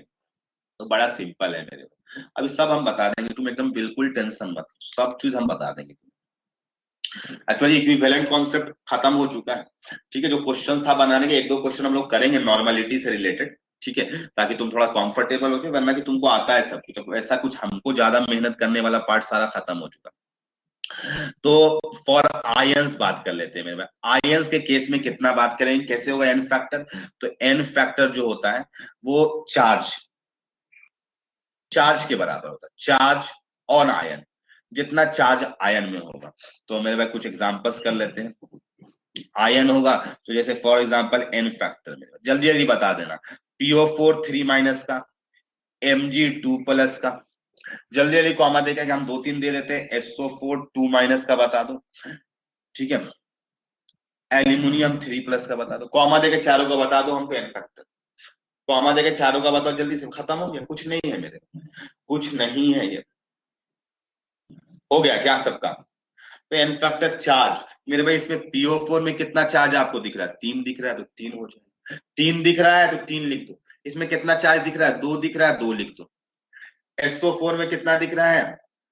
2 दिख रहा है तो 2 लिख दो। AL में कितना दिख रहा है? 3 दिख रहा है तो 3 लिख दो, 3 लिख दो। ठीक है, कोई बहुत आसान चीज है मेरे भाई, तुमको तो सर क्या हलवा हलवा चीज पढ़ा रहे हैं आप, एकदम निहायत ही आसान बच्चा वाला सब। यस मेरे भाई, ठीक है। तो आयोनिक कंपाउंड, कभी कभी आपको आयोनिक कंपाउंड दिया रहेगा, तो मेरे भाई आयोनिक कंपाउंड्स में क्या है ना, वैलेंसी के बराबर होगा, लेकिन बड़ा गेम है मेरे भाई, थोड़ा सा यहाँ पे गेम। तो आयोनिक कंपाउंड्स, ठीक है, या सिंपली कंपाउंड्स भी बोल सकते हो, लेकिन आयोनिक कंपाउंड भी लिख सकते हो। ठीक है, जैसे ना MgO दे दे, तो यहाँ पे पहले लिख देते हैं एक लाइन, एन फैक्टर क्या होगा? N factor is equal to valency, n factor is equal to valency. ठीक है, लेकिन अगर जैसे MgCl2 है तो अब उसमें तो वो कंफ्यूजन आ जाएगा कि सर उसमें वैलेंसी तो क्लोरीन का 1 होता तो एन फैक्टर 1 हो जाएगा क्या? नहीं, थोड़ा समझ के जवाब देना पड़ेगा। जैसे ना तुमको MgO लिख दिया, तो इसका एन फैक्टर जो है, इसमें कोई कंफ्यूजन नहीं होगा कि Mg का वैलेंसी भी 2 है, ऑक्सीजन का भी वैलेंसी 2 है, तो इसका एन फैक्टर 2 हो जाएगा, इसका एन फैक्टर 2 हो जाएगा। लेकिन दिक्कत कहाँ पे आएगा ना, MgCl2, MgCl2 में आएगा। ठीक है सर, Mg के लिए तो 2 है, Cl के लिए तो 1 है, वो भी -1। Cl के लिए क्या है? -1, है ना, -1। चलो तुम अगर सर माइनस तो हो नहीं सकता तो Mg वाला लिख देंगे, नहीं मेरे पास ऐसा कुछ, ऐसा कोई लॉजिक नहीं। Na2O दे दिए, Na2O दे दिए।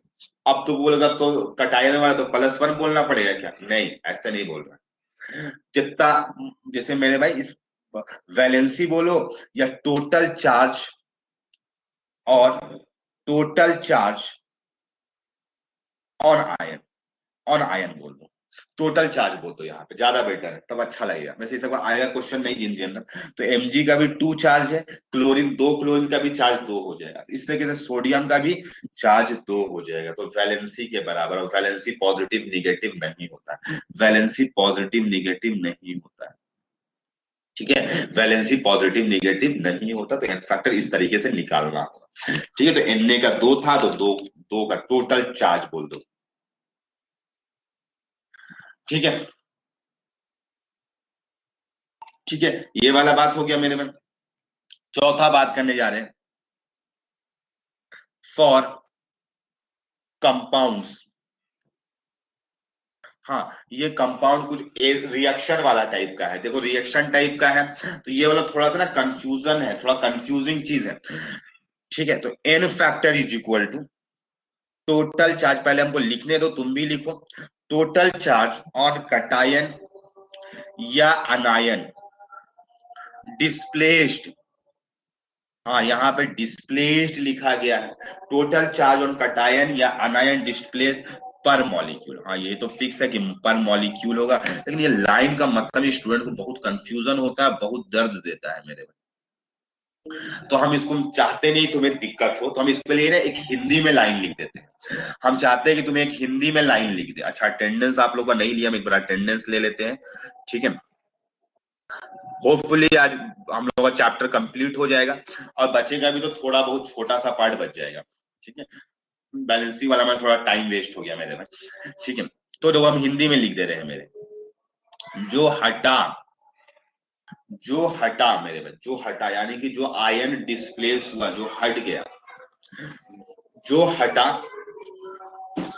उसका, उसका ना टोटल चार्ज निकालो, टोटल चार्ज निकालो, ठीक है। वही उसका एन फैक्टर होगा, वही उसका एन फैक्टर होगा, ठीक है। जो हट गया ना मेरे भाई, ठीक है, जो हटा ना उसका टोटल चार्ज निकालना है, वही लिखा गया टोटल चार्ज ऑन कटायन या अनायन डिस्प्लेस्ड पर मॉलिक्यूल। तो ये अंग्रेजी बच्चों को तुरंत नहीं समझ में आता है सर क्या लिख दिए, अब तुमको समझ में आ गया होगा। जो हटा ना उसका कितना चार्ज हटा, हमको मतलब नहीं वो हट गया क्या हो गया, उसका चार्ज कितना था वो निकाल लो, वही होगा इनका। हम तुम्हें एग्जाम्पल से दिखलाते हैं, एक एग्जाम्पल से दिखलाते हैं। जैसे ना Na3PO4 प्लस HCl, एकदम आराम से, एकदम आराम से मेरे भाई, इस पे हम देखे बच्चों को बहुत कंफ्यूज करते, ठीक है। तो हम निकालना चाहते हैं, तो एकदम आराम से हम सबका चारों का निकालेंगे इनफैक्ट, इसका भी इनफैक्टर निकालेंगे, इसका भी निकालेंगे, इसका भी निकालेंगे, इसका भी निकालेंगे, ताकि तुम एकदम कंफर्टेबल हो मेरे भाई। यहाँ पे Na3PO4 है, यहाँ पे H2PO4 है, Na H2PO4, इससे कितना सोडियम डिस्प्लेस हुआ, बस हमको चैट में बता दो कितना सोडियम डिस्प्लेस हुआ, और उसका कितना चार्ज था, उसका कितना चार्ज है, एक सोडियम का +1 तो दो सोडियम का +2, तो इसका टोटल चार्ज कितना डिस्प्लेस हुआ, 2 बोल। जो डिस्प्लेस हुआ वही एन फैक्टर हो जाएगा। हाँ HCl में से देखो तो कौन हट गया, यहाँ से H को हट करके Na आ गया, तो H के ऊपर कितना चार्ज था, एक प्लस होगा, तो एक हो गया। चार्ज कितना था, एक था, तो एक हो जाएगा। Cl नहीं हटा है, Cl तो है, Na आ गया, उसको H को हटाया गया, तो जो हटा उसका चार्ज देख लो, बस हो गया। इसका हमको कोई बताएगा एन फैक्टर कितना होगा, इसके लिए प्रोडक्ट को देखो, इसके रिएक्टेंट के लिए प्रोडक्ट को देखो, प्रोडक्ट के लिए रिएक्टेंट को देखो, तो कोई हमें बताएगा इसका कितना हो जाएगा, जल्दी बताओ मेरे में। 2 हो जाएगा, क्योंकि यहां से 2 हाइड्रोजन हटा है, तो 2 हाइड्रोजन का चार्ज 2 हो जाएगा, 2 हाइड्रोजन का चार्ज कितना हो जाएगा, 2 हो जाएगा। यहां से देखो NaCl, Cl तो है लेकिन Na हटा हुआ दिखाई दे, तो Na का चार्ज कितना है, 1 है, तो 1 हो जाएगा। तो इसी टाइप से हम तुम्हें एक दो प्रश्न करा देते हैं, ताकि इस पे तुम्हारा, इस सबसे क्वेश्चन को आपको मोल से बनाना है। कैसे मोल से बनाना है, बैलेंस करना है मेरे, बैलेंसिंग बहुत आसान है, बैलेंसिंग बहुत आसान है। कभी भी नॉर्मल वाला बैलेंसिंग आ जाएगा तो बैलेंसिंग से ही बनाना है, ठीक है। जो पहला 3 केस था उसी को आपको एन फैक्टर से बनाना है। अच्छा एक एग्जांपल और लेते हैं अंकित, अभी क्लियर हो जाएगा। Na3PO4 जो हटा है ना उसका कितना चार्ज हटा वो चेक कर लो, उसका कितना चार्ज था। NaBaPO4, Ba का वैलेंसी 2 होता है, NaC। चलो फटाफट यहाँ पे देखते हैं, अरे सॉरी एन फैक्टर 1 होगा कि नहीं होगा हमको भी नहीं पता, गलती से लिखा गया था। हमें फटाफट बताओ तो, चारों का एक बार बता सकते हो कॉमा दे करके, चारों का एक साथ बता दो।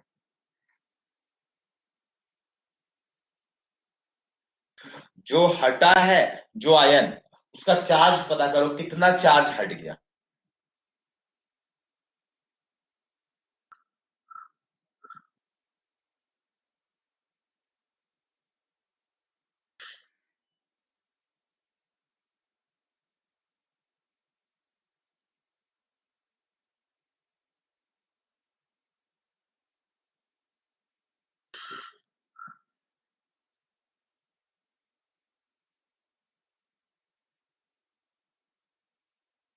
हाँ सबको बताने लगा जवाब, तो मेरे भाई देखो अंकित देखना है क्वेश्चन को, तो यहाँ पे 3 सोडियम था, यहाँ पर से 2 सोडियम हट गया है। रिएक्टेंट से प्रोडक्ट में देखो 2 सोडियम हटा है, तो 2 सोडियम का चार्ज कितना होगा, 2 होगा। 2 सोडियम का चार्ज कितना होगा, 2 होगा।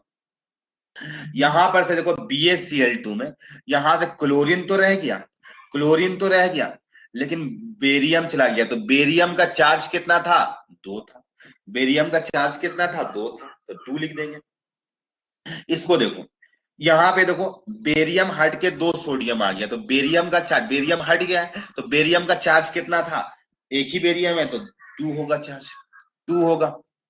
यहाँ पे देखो Cl तो है, लेकिन Na क्या हो गया, यहां पर से हट गया, तो Na का चार्ज कितना था, 1 था। आई होप समझ में आ गया होगा अंकित। चलो एक दो एग्जांपल और दे रहे तुम्हें। K4FeCN6। आप लोग अगर कोऑर्डिनेशन कंपाउंड अगर ढंग से पढ़े होंगे क्लास 12th में, या थोड़ा नॉर्मल तरीके से भी पढ़े होंगे, तो ये सब क्वेश्चन आपको समझ में आ जाएगा। KFeCN6, ठीक है, प्लस KCl। तो फटाफट चारों का बताओ तो। इनफैक्ट बहुत आसान है मेरे भाई, अभी सब पता है हमको, देने में भी कभी कभी खराब लगने लगता है तुमको, ठीक है। जल्दी से बता, जल्दी से बता।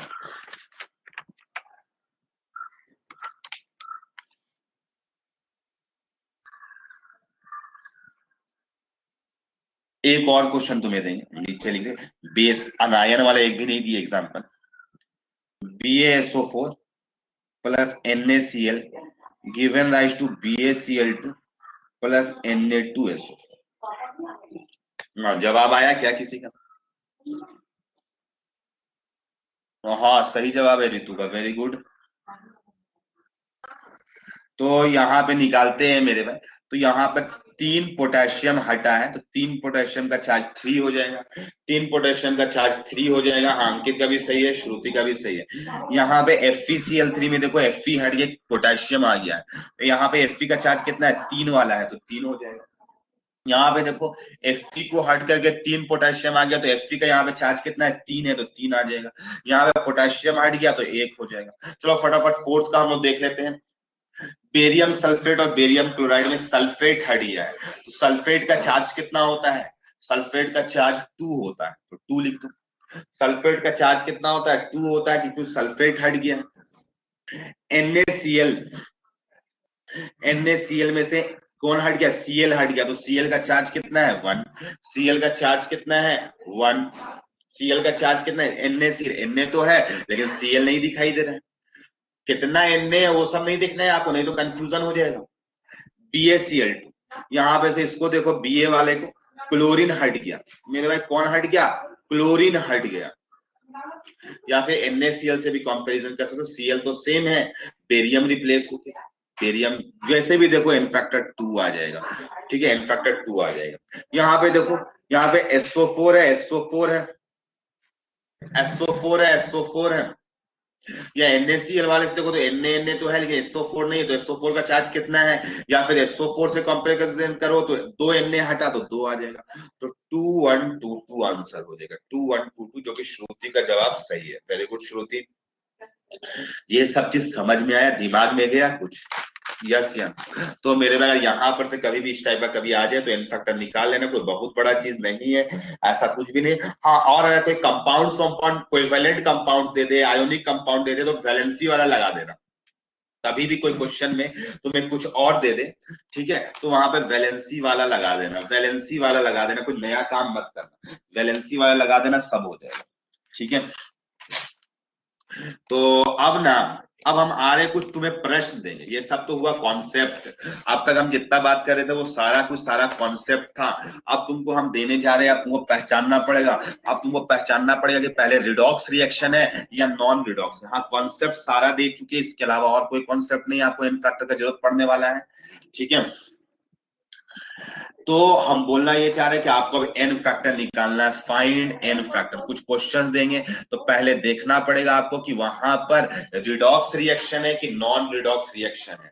अगर रिडॉक्स रिएक्शन होगा तो ऑक्सीडेशन नंबर से निकालना पड़ेगा, और अगर नॉन रिडॉक्स रिएक्शन होगा तो एसिड बेस रिएक्शन होगा। नॉन रिडॉक्स में कौन आएगा, एसिड बेस रिएक्शन आएगा, तो वहां पर H प्लस या OH माइनस से देखना पड़ेगा आपको। तो एक एग्जाम्पल हम दे रहे हैं, पहला KH C2O4 प्लस कोई एक ऑक्सीडाइजिंग एजेंट है, ठीक है, कोई भी ऑक्सीडाइजिंग एजेंट होगा, आपको पता है कि C2O4 CO2 में जाएगा, पोटेशियम का और हाइड्रोजन का ऑक्सीडेशन नंबर चेंज वेंज नहीं होगा।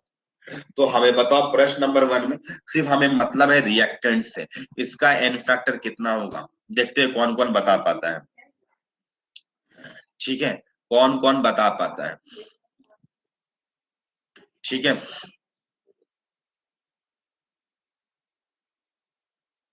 तो पहले तो आपको सब देखना पड़ेगा कि रिडॉक्स है कि नॉन रिडॉक्स है। हाँ, श्रुति का जवाब भी आ गया, वेरी गुड। देखते हैं आंसर सही है कि नहीं। तो यहाँ पे कार्बन का +3, यहाँ पे कार्बन का +4, चेंज कितना का हुआ, एक का हुआ, एटम्स 2 है तो 2 हो जाएगा। ये रिडॉक्स रिएक्शन था, यहाँ पे ऑक्सीडेशन नंबर का चेंज हो रहा था, ये रिडॉक्स था, ये रिडॉक्स रिएक्शन था। ठीक है, अब सेकंड वाले को देखो, सेकंड वाले में बताओ क्या होगा आंसर।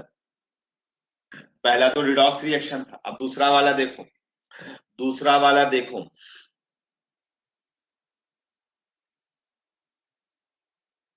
हाँ, श्रुति का जवाब सही है कि एन फैक्टर 1 होगा, क्योंकि ये नॉन रिडॉक्स रिएक्शन है।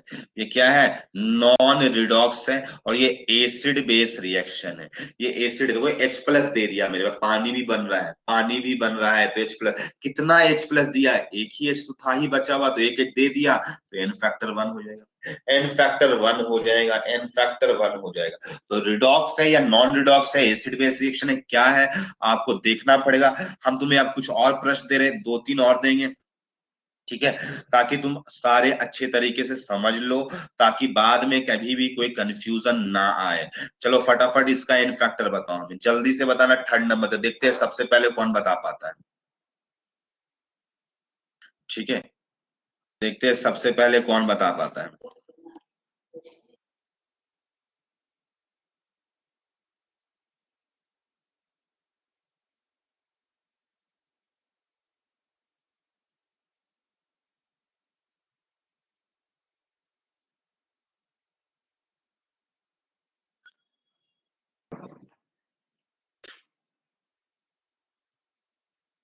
थर्ड का जवाब कोई नहीं दिया अभी तक। हाँ, श्रुति का जवाब आ गया, वेरी गुड श्रुति, जो कि जवाब सही है मेरे भाई। यहाँ पे कार्बन का ऑक्सीडेशन नंबर +3, यहाँ पे +4, चेंज 1 का है, लेकिन carbon atoms total, total carbon atoms 4 है, तो 4 से मल्टीप्लाई करना होगा तो 4 आ जाएगा। ऐसा मत बोल देना कि सर 2 ही दिखता, नहीं मेरे पास टोटल कार्बन 4 है। ठीक है, हाँ, श्रुति का अंकित का दोनों का सही है। फोर्थ नंबर का जवाब दो, चलो फोर्थ नंबर का जवाब दो।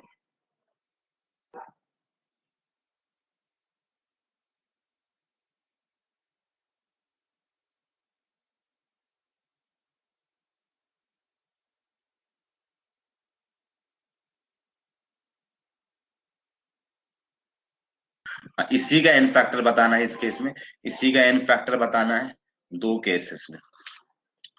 हाँ, श्रुति का जवाब आ गया, रितु का जवाब आया 2, श्रुति का जवाब आया 2 आया है। देखते हैं मेरे भाई, तो इस यहाँ पे हमको दिख रहा है K2C2O4 जैसा था तो वैसा ही रह गया, यहाँ पे 2 हाइड्रोजन लग रहा है कि पोटेशियम से रिप्लेस हो गया, और एसिड बेस रिएक्शन है, तो एसिड बेस रिएक्शन में इनफैक्ट कितना H+ दिया है, टोटल 2 दिया है, तो इनफैक्ट 2 हो जाएगा। तो इसका दोनों को कॉमा दे करके बताओ, ऊपर नीचे का कॉमा दे करके बताओ दोनों का कितना कितना होगा, अच्छा से बताना, थोड़ा कॉमा दे करके बताओ।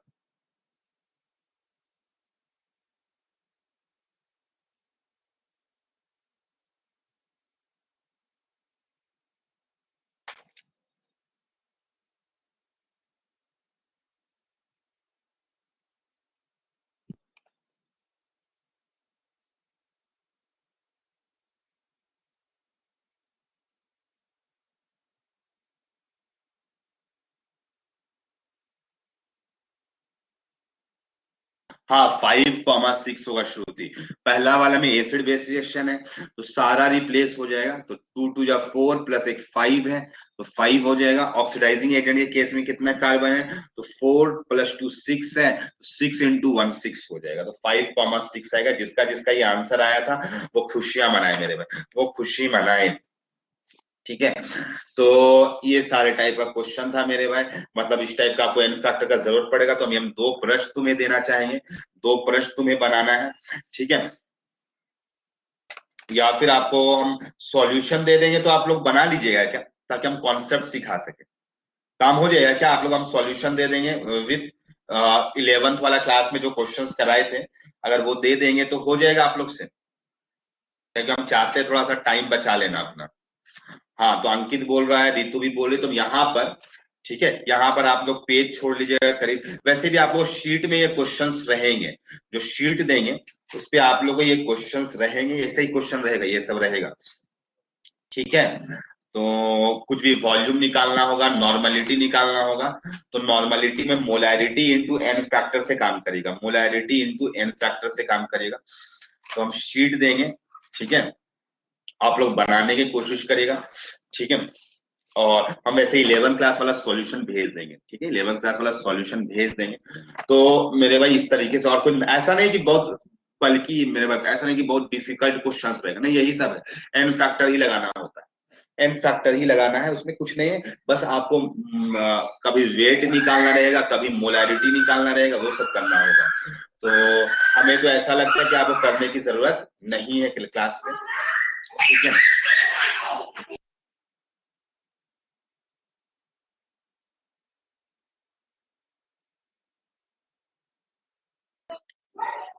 हाँ, तो सर ऑक्सीडाइजिंग एजेंट वाला कौन सा, ऋषिकेश एग्जांपल बोलो ना, एग्जांपल नंबर बोलो ना, ओ ए वाला बता दीजिए, मतलब नहीं समझ पा रहे।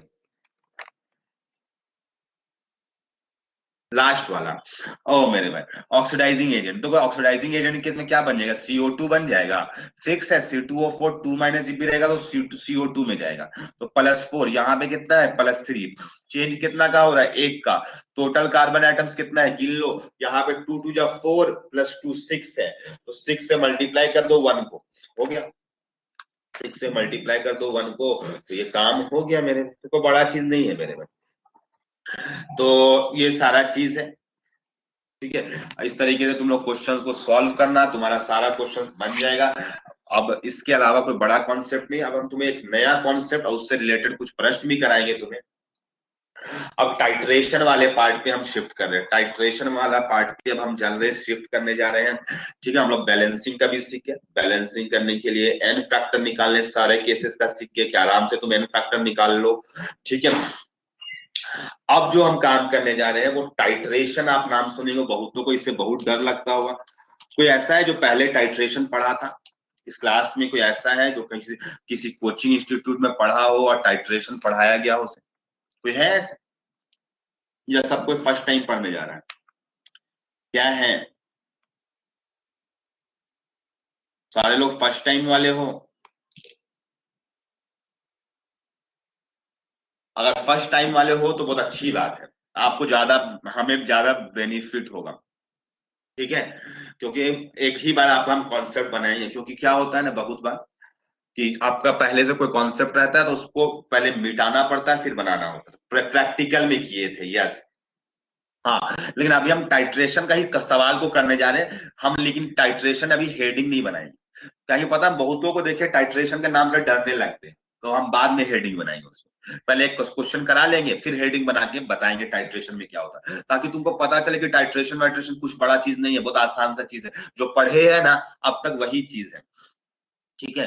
तो हम अभी से एक कॉन्सेप्ट, शायद कल कॉन्सेप्ट 3 तक लिखे थे, उसी के आगे अगर कॉन्सेप्ट 4 तक लिखे थे तो कॉन्सेप्ट 5 कर लेना, कॉन्सेप्ट 3 तक लिखे थे तो कॉन्सेप्ट 4 लिख लेना। तो हम कॉन्सेप्ट की तरीके से बता देते हैं पहले, कैसे सवाल होगा, कैसा क्वेश्चन मिलेगा, फिर आपका अप्रोच कैसे लेना है, ठीक है। तो ऐसा होगा, देखो क्वेश्चन जैसे क्या होगा ना मेरे भाई, कोई दो रिएक्टेंट होगा A+B, और कुछ बनेगा यहाँ पे, कोई एक कुछ बना, कुछ भी बना आई, अब आई को आयोडीन मत समझना, कोई एक रिएक्शन होगा और जिसमें कुछ बनेगा, ठीक है, कोई रिएक्शन होगा उसमें कुछ बनेगा, ये आई का मतलब इंटरमीडिएट है, कोई इंटरमीडिएट मतलब सीक्वेंशियल रिएक्शन है, जो हम लोग सीक्वेंस में पढ़ते थे ना, वैसा ही है सीक्वेंस का रिएक्शन, काम सारा वही होगा, काम सारा वही होगा। हाँ, ये आई को क्या कर रहा होगा, फिर आई किसी और के साथ में रिएक्ट कर रहा होगा, आई किसी और के साथ में रिएक्ट करके कुछ प्रोडक्ट बना रहा, ठीक है। आई, वीडियो पॉज हो गया है, हम ऑफ करके ऑन कर देते हैं। श्रुति बोल रही कि पॉज नहीं हुआ है। फिर भी हम एक बार ऑफ करके ऑन कर दिए, अगर फिर भी अगर दिक्कत होगा रितु तो एक बार अपना आप ऑफ करके ऑन कर लीजिएगा, नेट को लॉग आउट करके लॉग इन कर लीजिएगा। ठीक है, तो ये ए प्लस बी कुछ पहले इंटरमीडिएट, ये भी एक प्रोडक्ट ही है, लेकिन ये सिर्फ कंटिन्यू कर रहा है। तो मेरे भाई एक चीज ध्यान रखना कि यहाँ पे जितना मोल्स बनेगा, क्या मोल्स को यहाँ पे लिख सकते हैं कि नहीं, जो मोल्स यहाँ बना वही तो आगे कंटिन्यू होगा, ये सही बात है, या इक्विवेलेंट भी दोनों का बराबर होगा, हमको ये पहले पता। लेट से पहले हम तुमको बता देते, यहां पर इस रिएक्शन के टाइम में इसका एन फैक्टर कुछ N1 है, इस रिएक्शन के दौरान एन फैक्टर N2 है, तो क्या मोल्स को बराबर करना सही रहेगा, मोल्स को बराबर करना सही रहेगा या फिर इक्विवेलेंट को बराबर करना सही रहेगा, क्या लगता है तुम्हें देखकर? मोल, क्योंकि इक्विवेलेंट तो एन फैक्टर पे डिपेंड करेगा, एन फैक्टर इंटू मोल्स होता है, एन फैक्टर इंटू मोल्स होता है, तो मोल्स जितना बनेगा उतना ही मोल्स यहाँ पे है, क्योंकि यही कंटिन्यू हो रहा है रिएक्शन, यही रिएक्शन कंटिन्यू हो रहा है। तो बहुत जगह पे हम बुक्स पे भी देखे, बहुत सारे टीचर लोग भी देखे कि इक्विवेलेंट को दोनों का बराबर लिख देते, जो कि गलत है। हाँ, किसी रिएक्शन में हो जाए, अगर यहाँ पे भी एन फैक्टर, दोनों केस में एन फैक्टर बराबर आ गया, तब तो हो जाएगा इक्वल, तब तो इक्वल हो जाएगा, लेकिन हमेशा होगा ऐसा कोई जरूरी नहीं है, हमेशा होगा तो कभी ऐसा जरूरी नहीं है।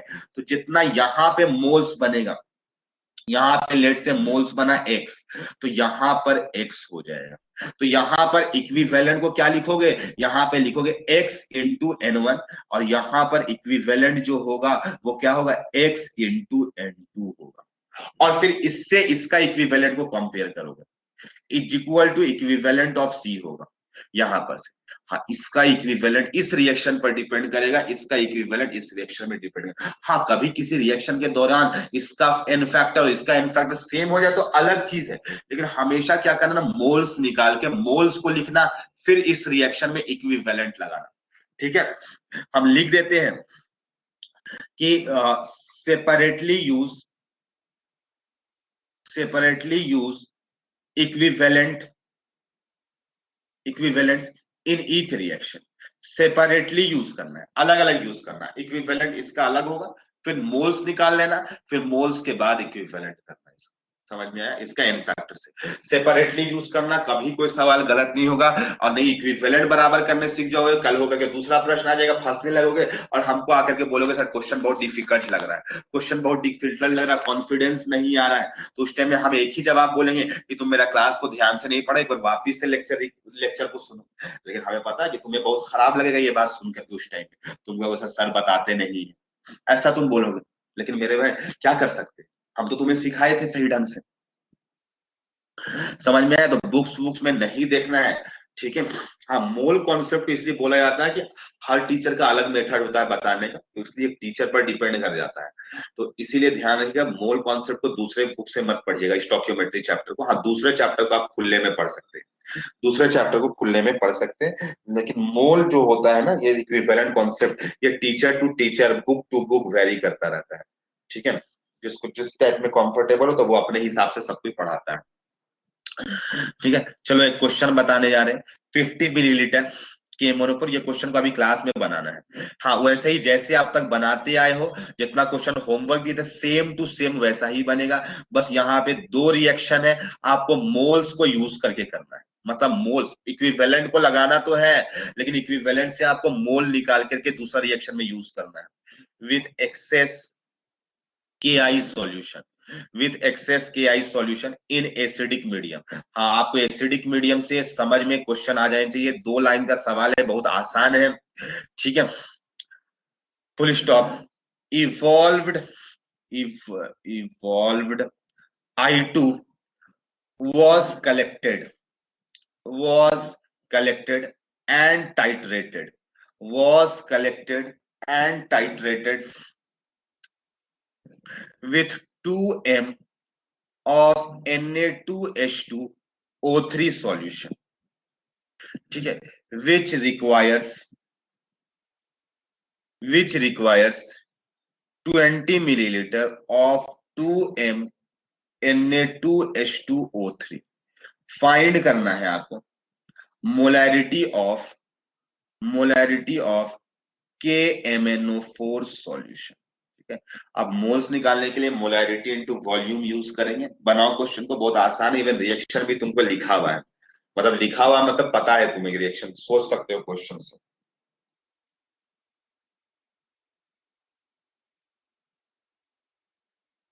हाँ, I2 प्लस Na2H2O3 का रिएक्शन तुमको नोट का पॉइंट में लिखवा चुका है, ये वो याद रहना चाहिए।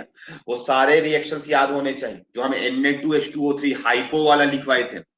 जिसको याद होगा वो तुरंत बना लेगा।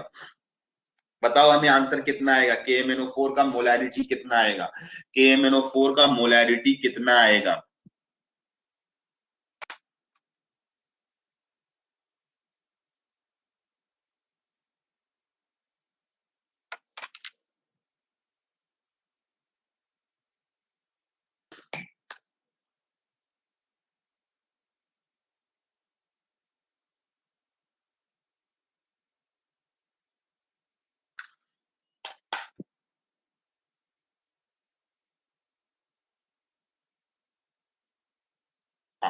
अगर अप्रोच नहीं ले पा रहे होंगे तो हमको चैट में जवाब दे देना कि सर अप्रोच नहीं ले पा रहे, तो हम हिंट करेंगे।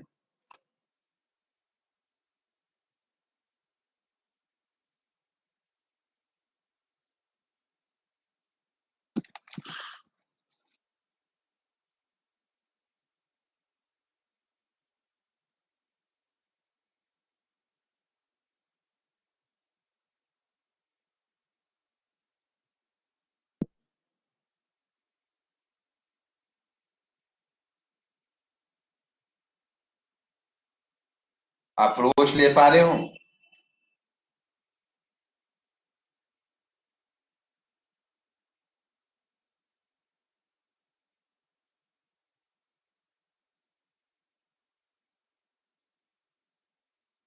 चलो ठीक है, अच्छा लगा हमें देख करके कि आप अप्रोच ले पा रहे हो।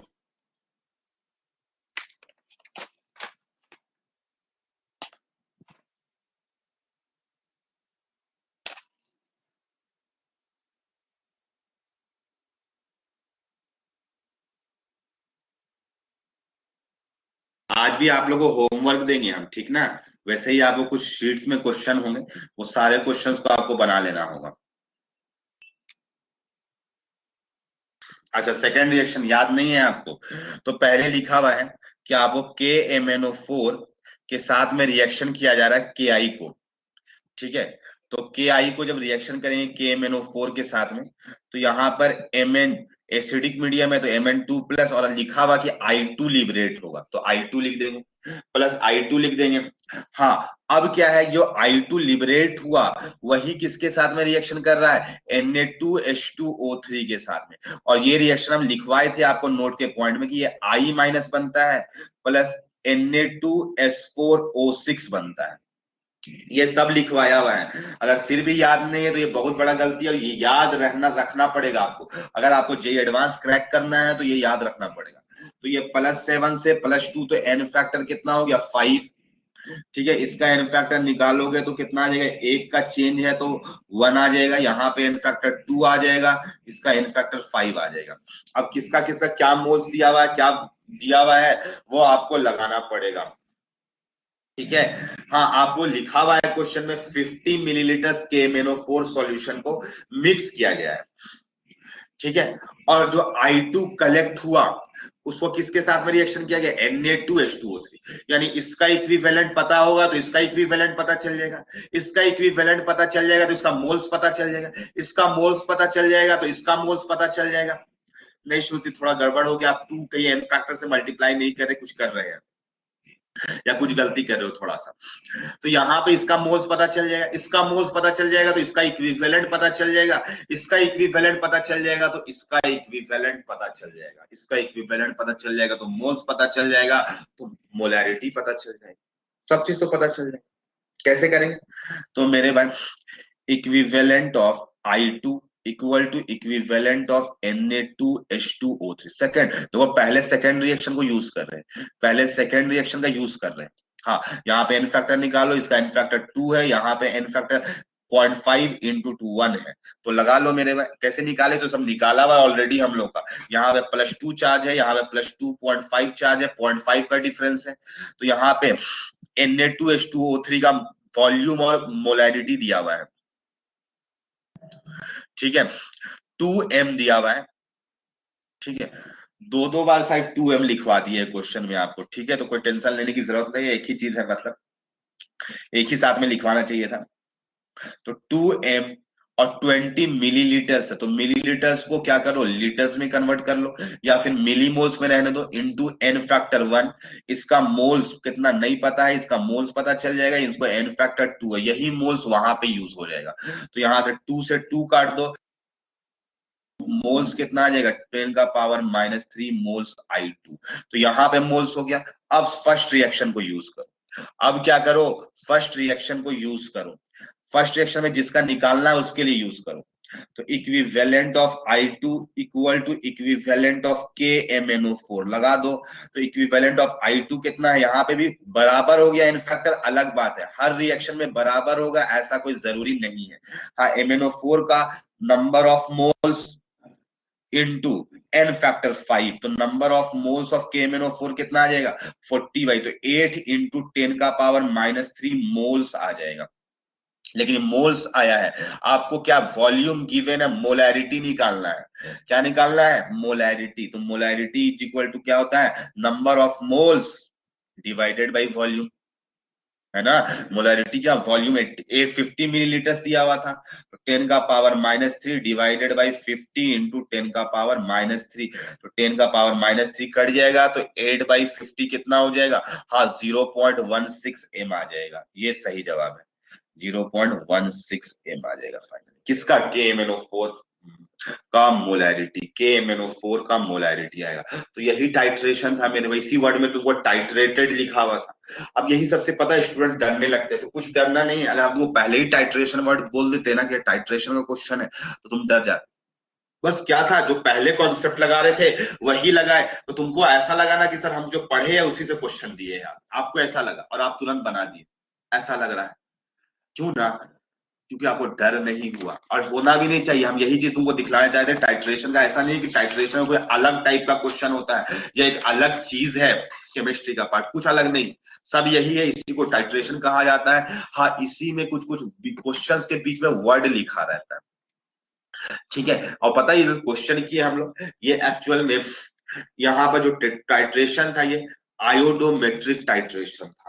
तो सर ये सब क्या होता है, ये सब क्या चीज होता है, तो मेरे पास एक पेज तुमको अभी निकाल रहे हैं, ये सिर्फ समझा देंगे अभी तुम्हें, और ये पेज का हम फोटो भेजेंगे आपको, ठीक है, ठीक है।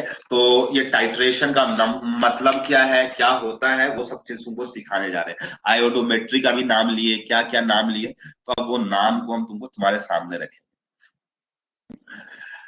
मेरे में देखो टाइट्रेशन में क्या होता है ना, ये डायग्राम को देखो, अभी तुमको टाइट्रेशन का डेफिनेशन नहीं, स्कूल में तुम लोग किए होगे टाइट्रेशन, अलग बात है। देखो टाइट्रेशन में एक्सपेरिमेंटल एपरेटस कैसे होता है, ऐसा वाला तुमने देखा होगा लेबोरेटरी में, एक तो ऐसा स्टैंड टाइप का होता है, उसमें लंबा सा पाइप टाइप का रहता है, और उसमें क्या किया जाता है ना, ब्यूरेट को फंसा दिया जाता है, इसको ब्यूरेट ही शायद बोलते हैं, ठीक है, उसको फंसा दिया जाता है, यहाँ पे तो टाइट करने का रहता है, नॉब रहता है, नॉब को कम ज्यादा कर सकते हो, यहाँ से क्या हो सकता है, कुछ हम लोग एसिड्स को या बेस को या जो भी केमिकल होगा उसको लेते हैं। तो पता है क्या होता है, इसमें जो लेते हैं ना, जो ब्यूरेट जिसको हम बोल रहे हैं, ब्यूरेट वाला में जो चीज रहता है उसका कॉन्सेंट्रेशन यानी मोलैरिटी नोन रहता है, क्या लिखा रहता है, हम लिखे भी यहाँ पे, क्या रहता है उसका, नोन कॉन्सेंट्रेशन रहता है। हाँ, हो सकता है वो ग्राम पर लीटर्स में, मोलैरिटी में दिया रहे, मोलैलिटी में दिया रहे, परसेंटेज W/W में दिया रहे, परसेंटेज W/V में दिया रहे, समझ में आ रहा है, कुछ में भी दिया रहे, यानी नोन कॉन्सेंट्रेशन रहेगा आपके सामने, किस पे, जो ब्यूरेट पे रखा जाता है। लेकिन पता है जब टाइट्रेशन के दौरान पता है, जो जिसको हमको पता करना, यानी एक चीज का पता करना होता है कि उसका कॉन्सेंट्रेशन कितना है, दूसरे वाले का ना पता करना होता, तो पता लेबोरेटरी में तुम लोग क्या कहते हैं, जो लैब मैनुअल रहता है उसमें सब फॉर्मूला लिखा है, तो तुम लोग पुट कर देते हो, तुम लोग फील लेते ही नहीं हो कि क्या हो रहा है, क्या हो रहा, तो वो पता ही नहीं तुम लोग को चलता है, समझ आया, तुम लोग को पता ही नहीं चलता कि क्या हो रहा था वहां पे रियल मायने में, वो तुमको नोन नहीं होता है।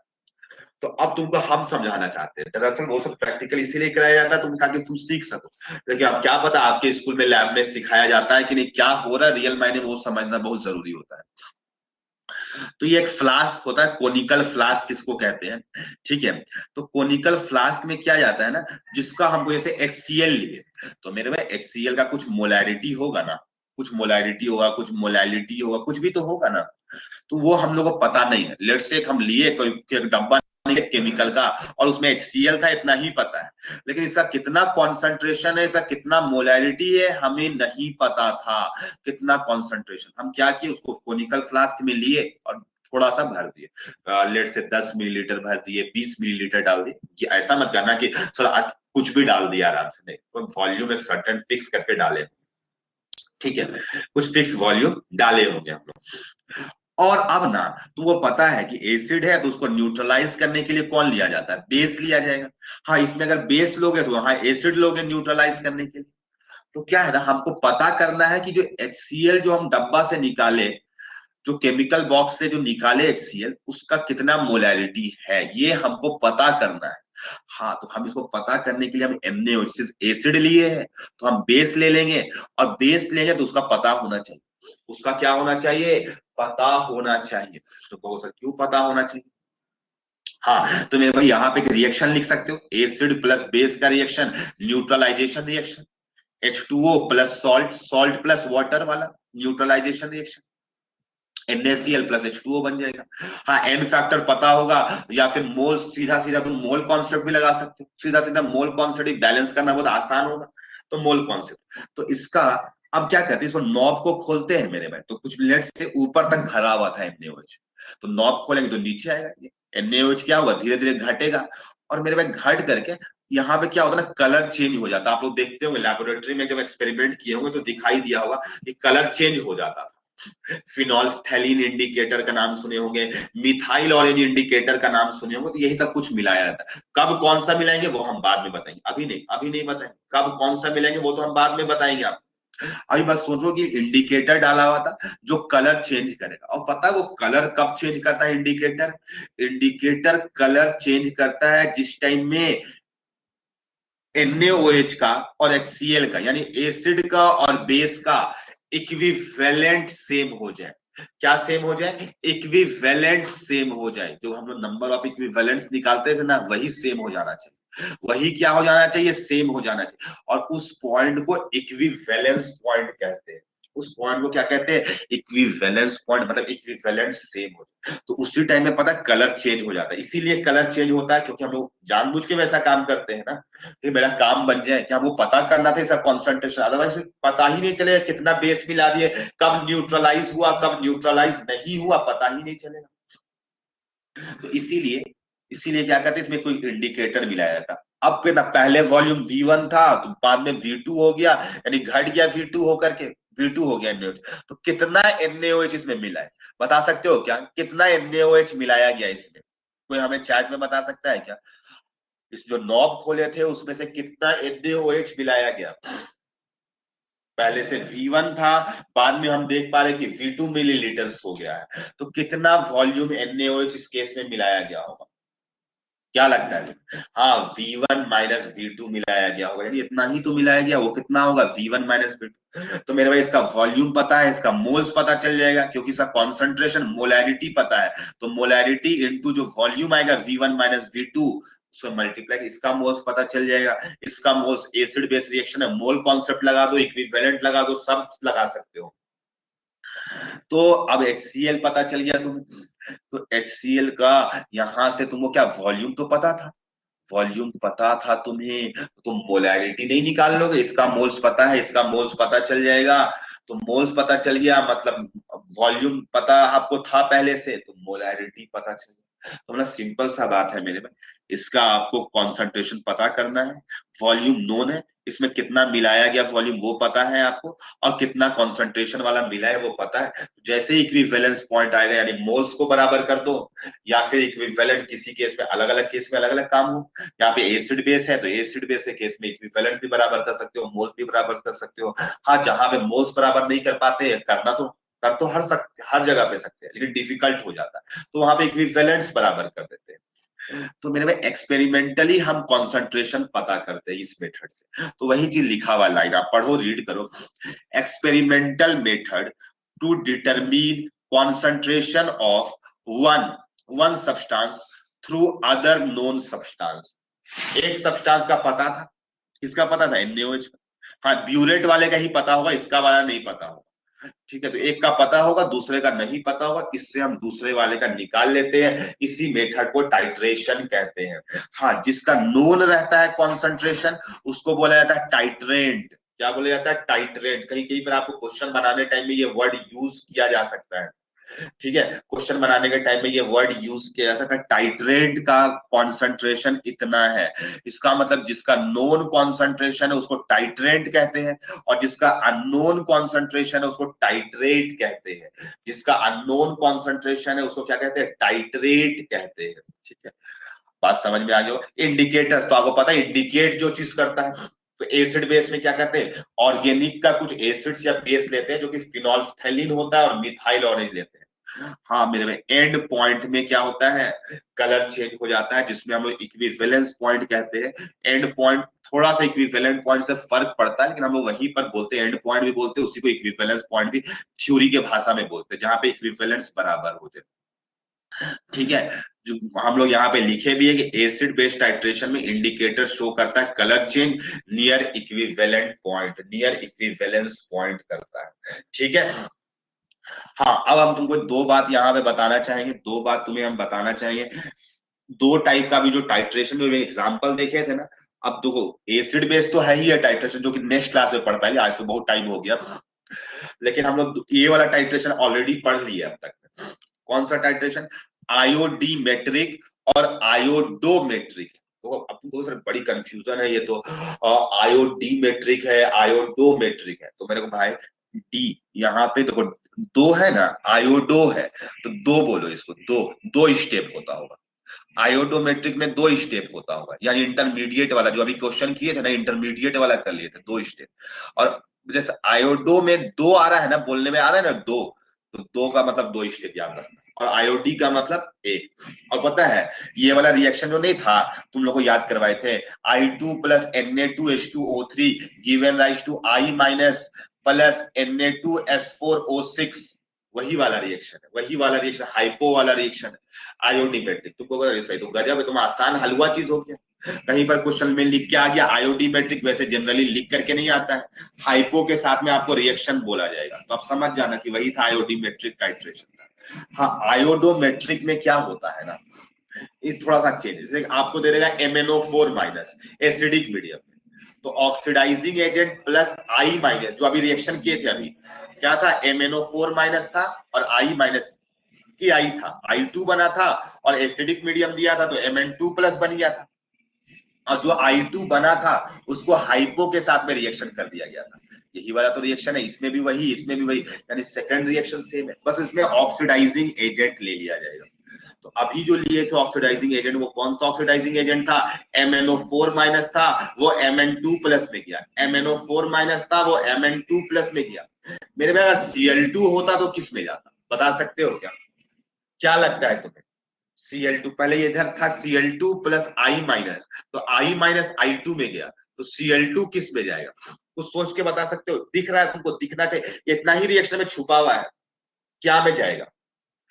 कभी भी रिएक्शन में लिखा रहे कि Cl2 लिबरेट हुआ, ऐसा ऐसा कुछ लिखा, हाँ तो देखो I माइनस था तो I2 में गया, तो Cl2 इधर लिखा हुआ है तो Cl माइनस में जाएगा, Cl2 इधर देखो, I2 है तो I माइनस, देखो गेम कैसा है, I minus given rise to I2 है। तो अगर ऐसा कुछ रहा, आई यहाँ पे Cl2 रहा तो Cl माइनस, Br2 रहेगा तो Br माइनस लिख देना, समझ में आया? इसका कंप्लीट रिएक्शन इसके अलावा भी होगा, जो ऑक्सीडाइजिंग एजेंट का रिड्यूस्ड पार्ट होगा वो पार्ट होगा। तो ये आयोडीमेट्रिक टाइट्रेशन था, आयोडोमेट्रिक था, अभी जो क्वेश्चन करा है वो आयोडोमेट्रिक टाइट्रेशन से था। आई होप आपको अच्छी तरीके से समझ में आ गया होगा। हाँ, किसी रिएक्शन में आपको तीन रिएक्शंस भी यूज हो सकते हैं, तो कोई बड़ा चीज नहीं है मेरे में। मोल्स को इक्वेट करना, मोल्स के बाद इक्विवेलेंट लेना, तो बोलो यहाँ तक सबको सब चीज क्लियर है, यस या नो?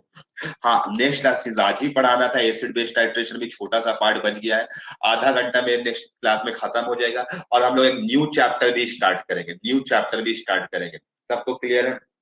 हाँ, आपको हम एक चीज क्वेश्चंस एक तो हम शीट देंगे आप लोग को, जिस तरीके से लास्ट क्लास में दिए थे उसी टाइप से एक शीट देंगे, और कुछ क्वेश्चन हम खुद से बनाए हैं, मेरे में पेन से लिखे हैं, तो वो पेन वाला भी क्वेश्चन आपको हम देंगे। ठीक है, ये भी आपको हम देने के लिए ही बनाए थे, ऐसा नहीं क्लास में करने के लिए बनाए थे। देखो ये पहला क्वेश्चन, क्वेश्चन नंबर 1 आपसे बन जाएगा, क्वेश्चन नंबर 1 बन जाएगा, और क्वेश्चन नंबर 2 बन जाएगा। क्वेश्चन नंबर 1 और क्वेश्चन नंबर 2 इससे बन जाएगा। हाँ, क्वेश्चन नंबर 3 क्वेश्चन नंबर 4 कल बनेगा, यानी आज ही बन जाता, लेकिन सीधा पढ़ा नहीं पाए इसको, तो ये नहीं बनेगा। तो हम ये सीट पूरा आपको दे देंगे। ठीक है, और वो वाला भी दे देंगे, टाइट्रेशन वाला जो पेज अभी दिखलाए थे वो सारा मिल जाएगा आपको, और ये वाला भी शीट मिल जाएगा। तो इसका फर्स्ट 2 क्वेश्चंस को बना लेना। कौन सा क्वेश्चन को? फर्स्ट 2 क्वेश्चंस को बन जाएगा सबको से, किसी को कोई दिक्कत तो नहीं है। नेक्स्ट क्लास में हम लोग को आधा घंटा और लगेगा, कुछ क्वेश्चंस और करेंगे एसिड बेस टाइट्रेशन से related, back titration, double titration, ये सब करेंगे, और उसके बाद ये चैप्टर को एंड करेंगे। हम लोग धीरे धीरे मंजिल की तरफ पहुंच रहे हैं, आपको भी पता होगा। ठीक है, और फिर हम लोग कल कितना बजे से क्लासेस है, किसी को पता है क्या? कल कितना बजे से क्लासेस है? फर्स्ट क्लास है क्या कल मेरा, या सेकंड लगा हुआ है? फर्स्ट है। तो हाँ, अब ध्यान देने एक चीज सुन लेना, कि मोस्ट प्रोबेबली हम फर्स्ट क्लास ही लेंगे, लेकिन हो सकता है मे भी हम मैसेज कर दे आप लोगों ग्रुप में कि, तो फिर हम वही कर लो, मे भी ऐसा हो सकता है, चांसेस कम है, चांसेस बहुत कम है, लेकिन ऐसा पॉसिबिलिटी है कि हम 3:30 बजे ऐसा कुछ ले सकते हैं। तो हम वो चीज आपको इन्फॉर्म करेंगे, अभी के लिए आप फर्स्ट क्लास ही रखें, अभी हम कुछ नहीं बोले हैं। ठीक है, तो फर्स्ट क्लास ही मान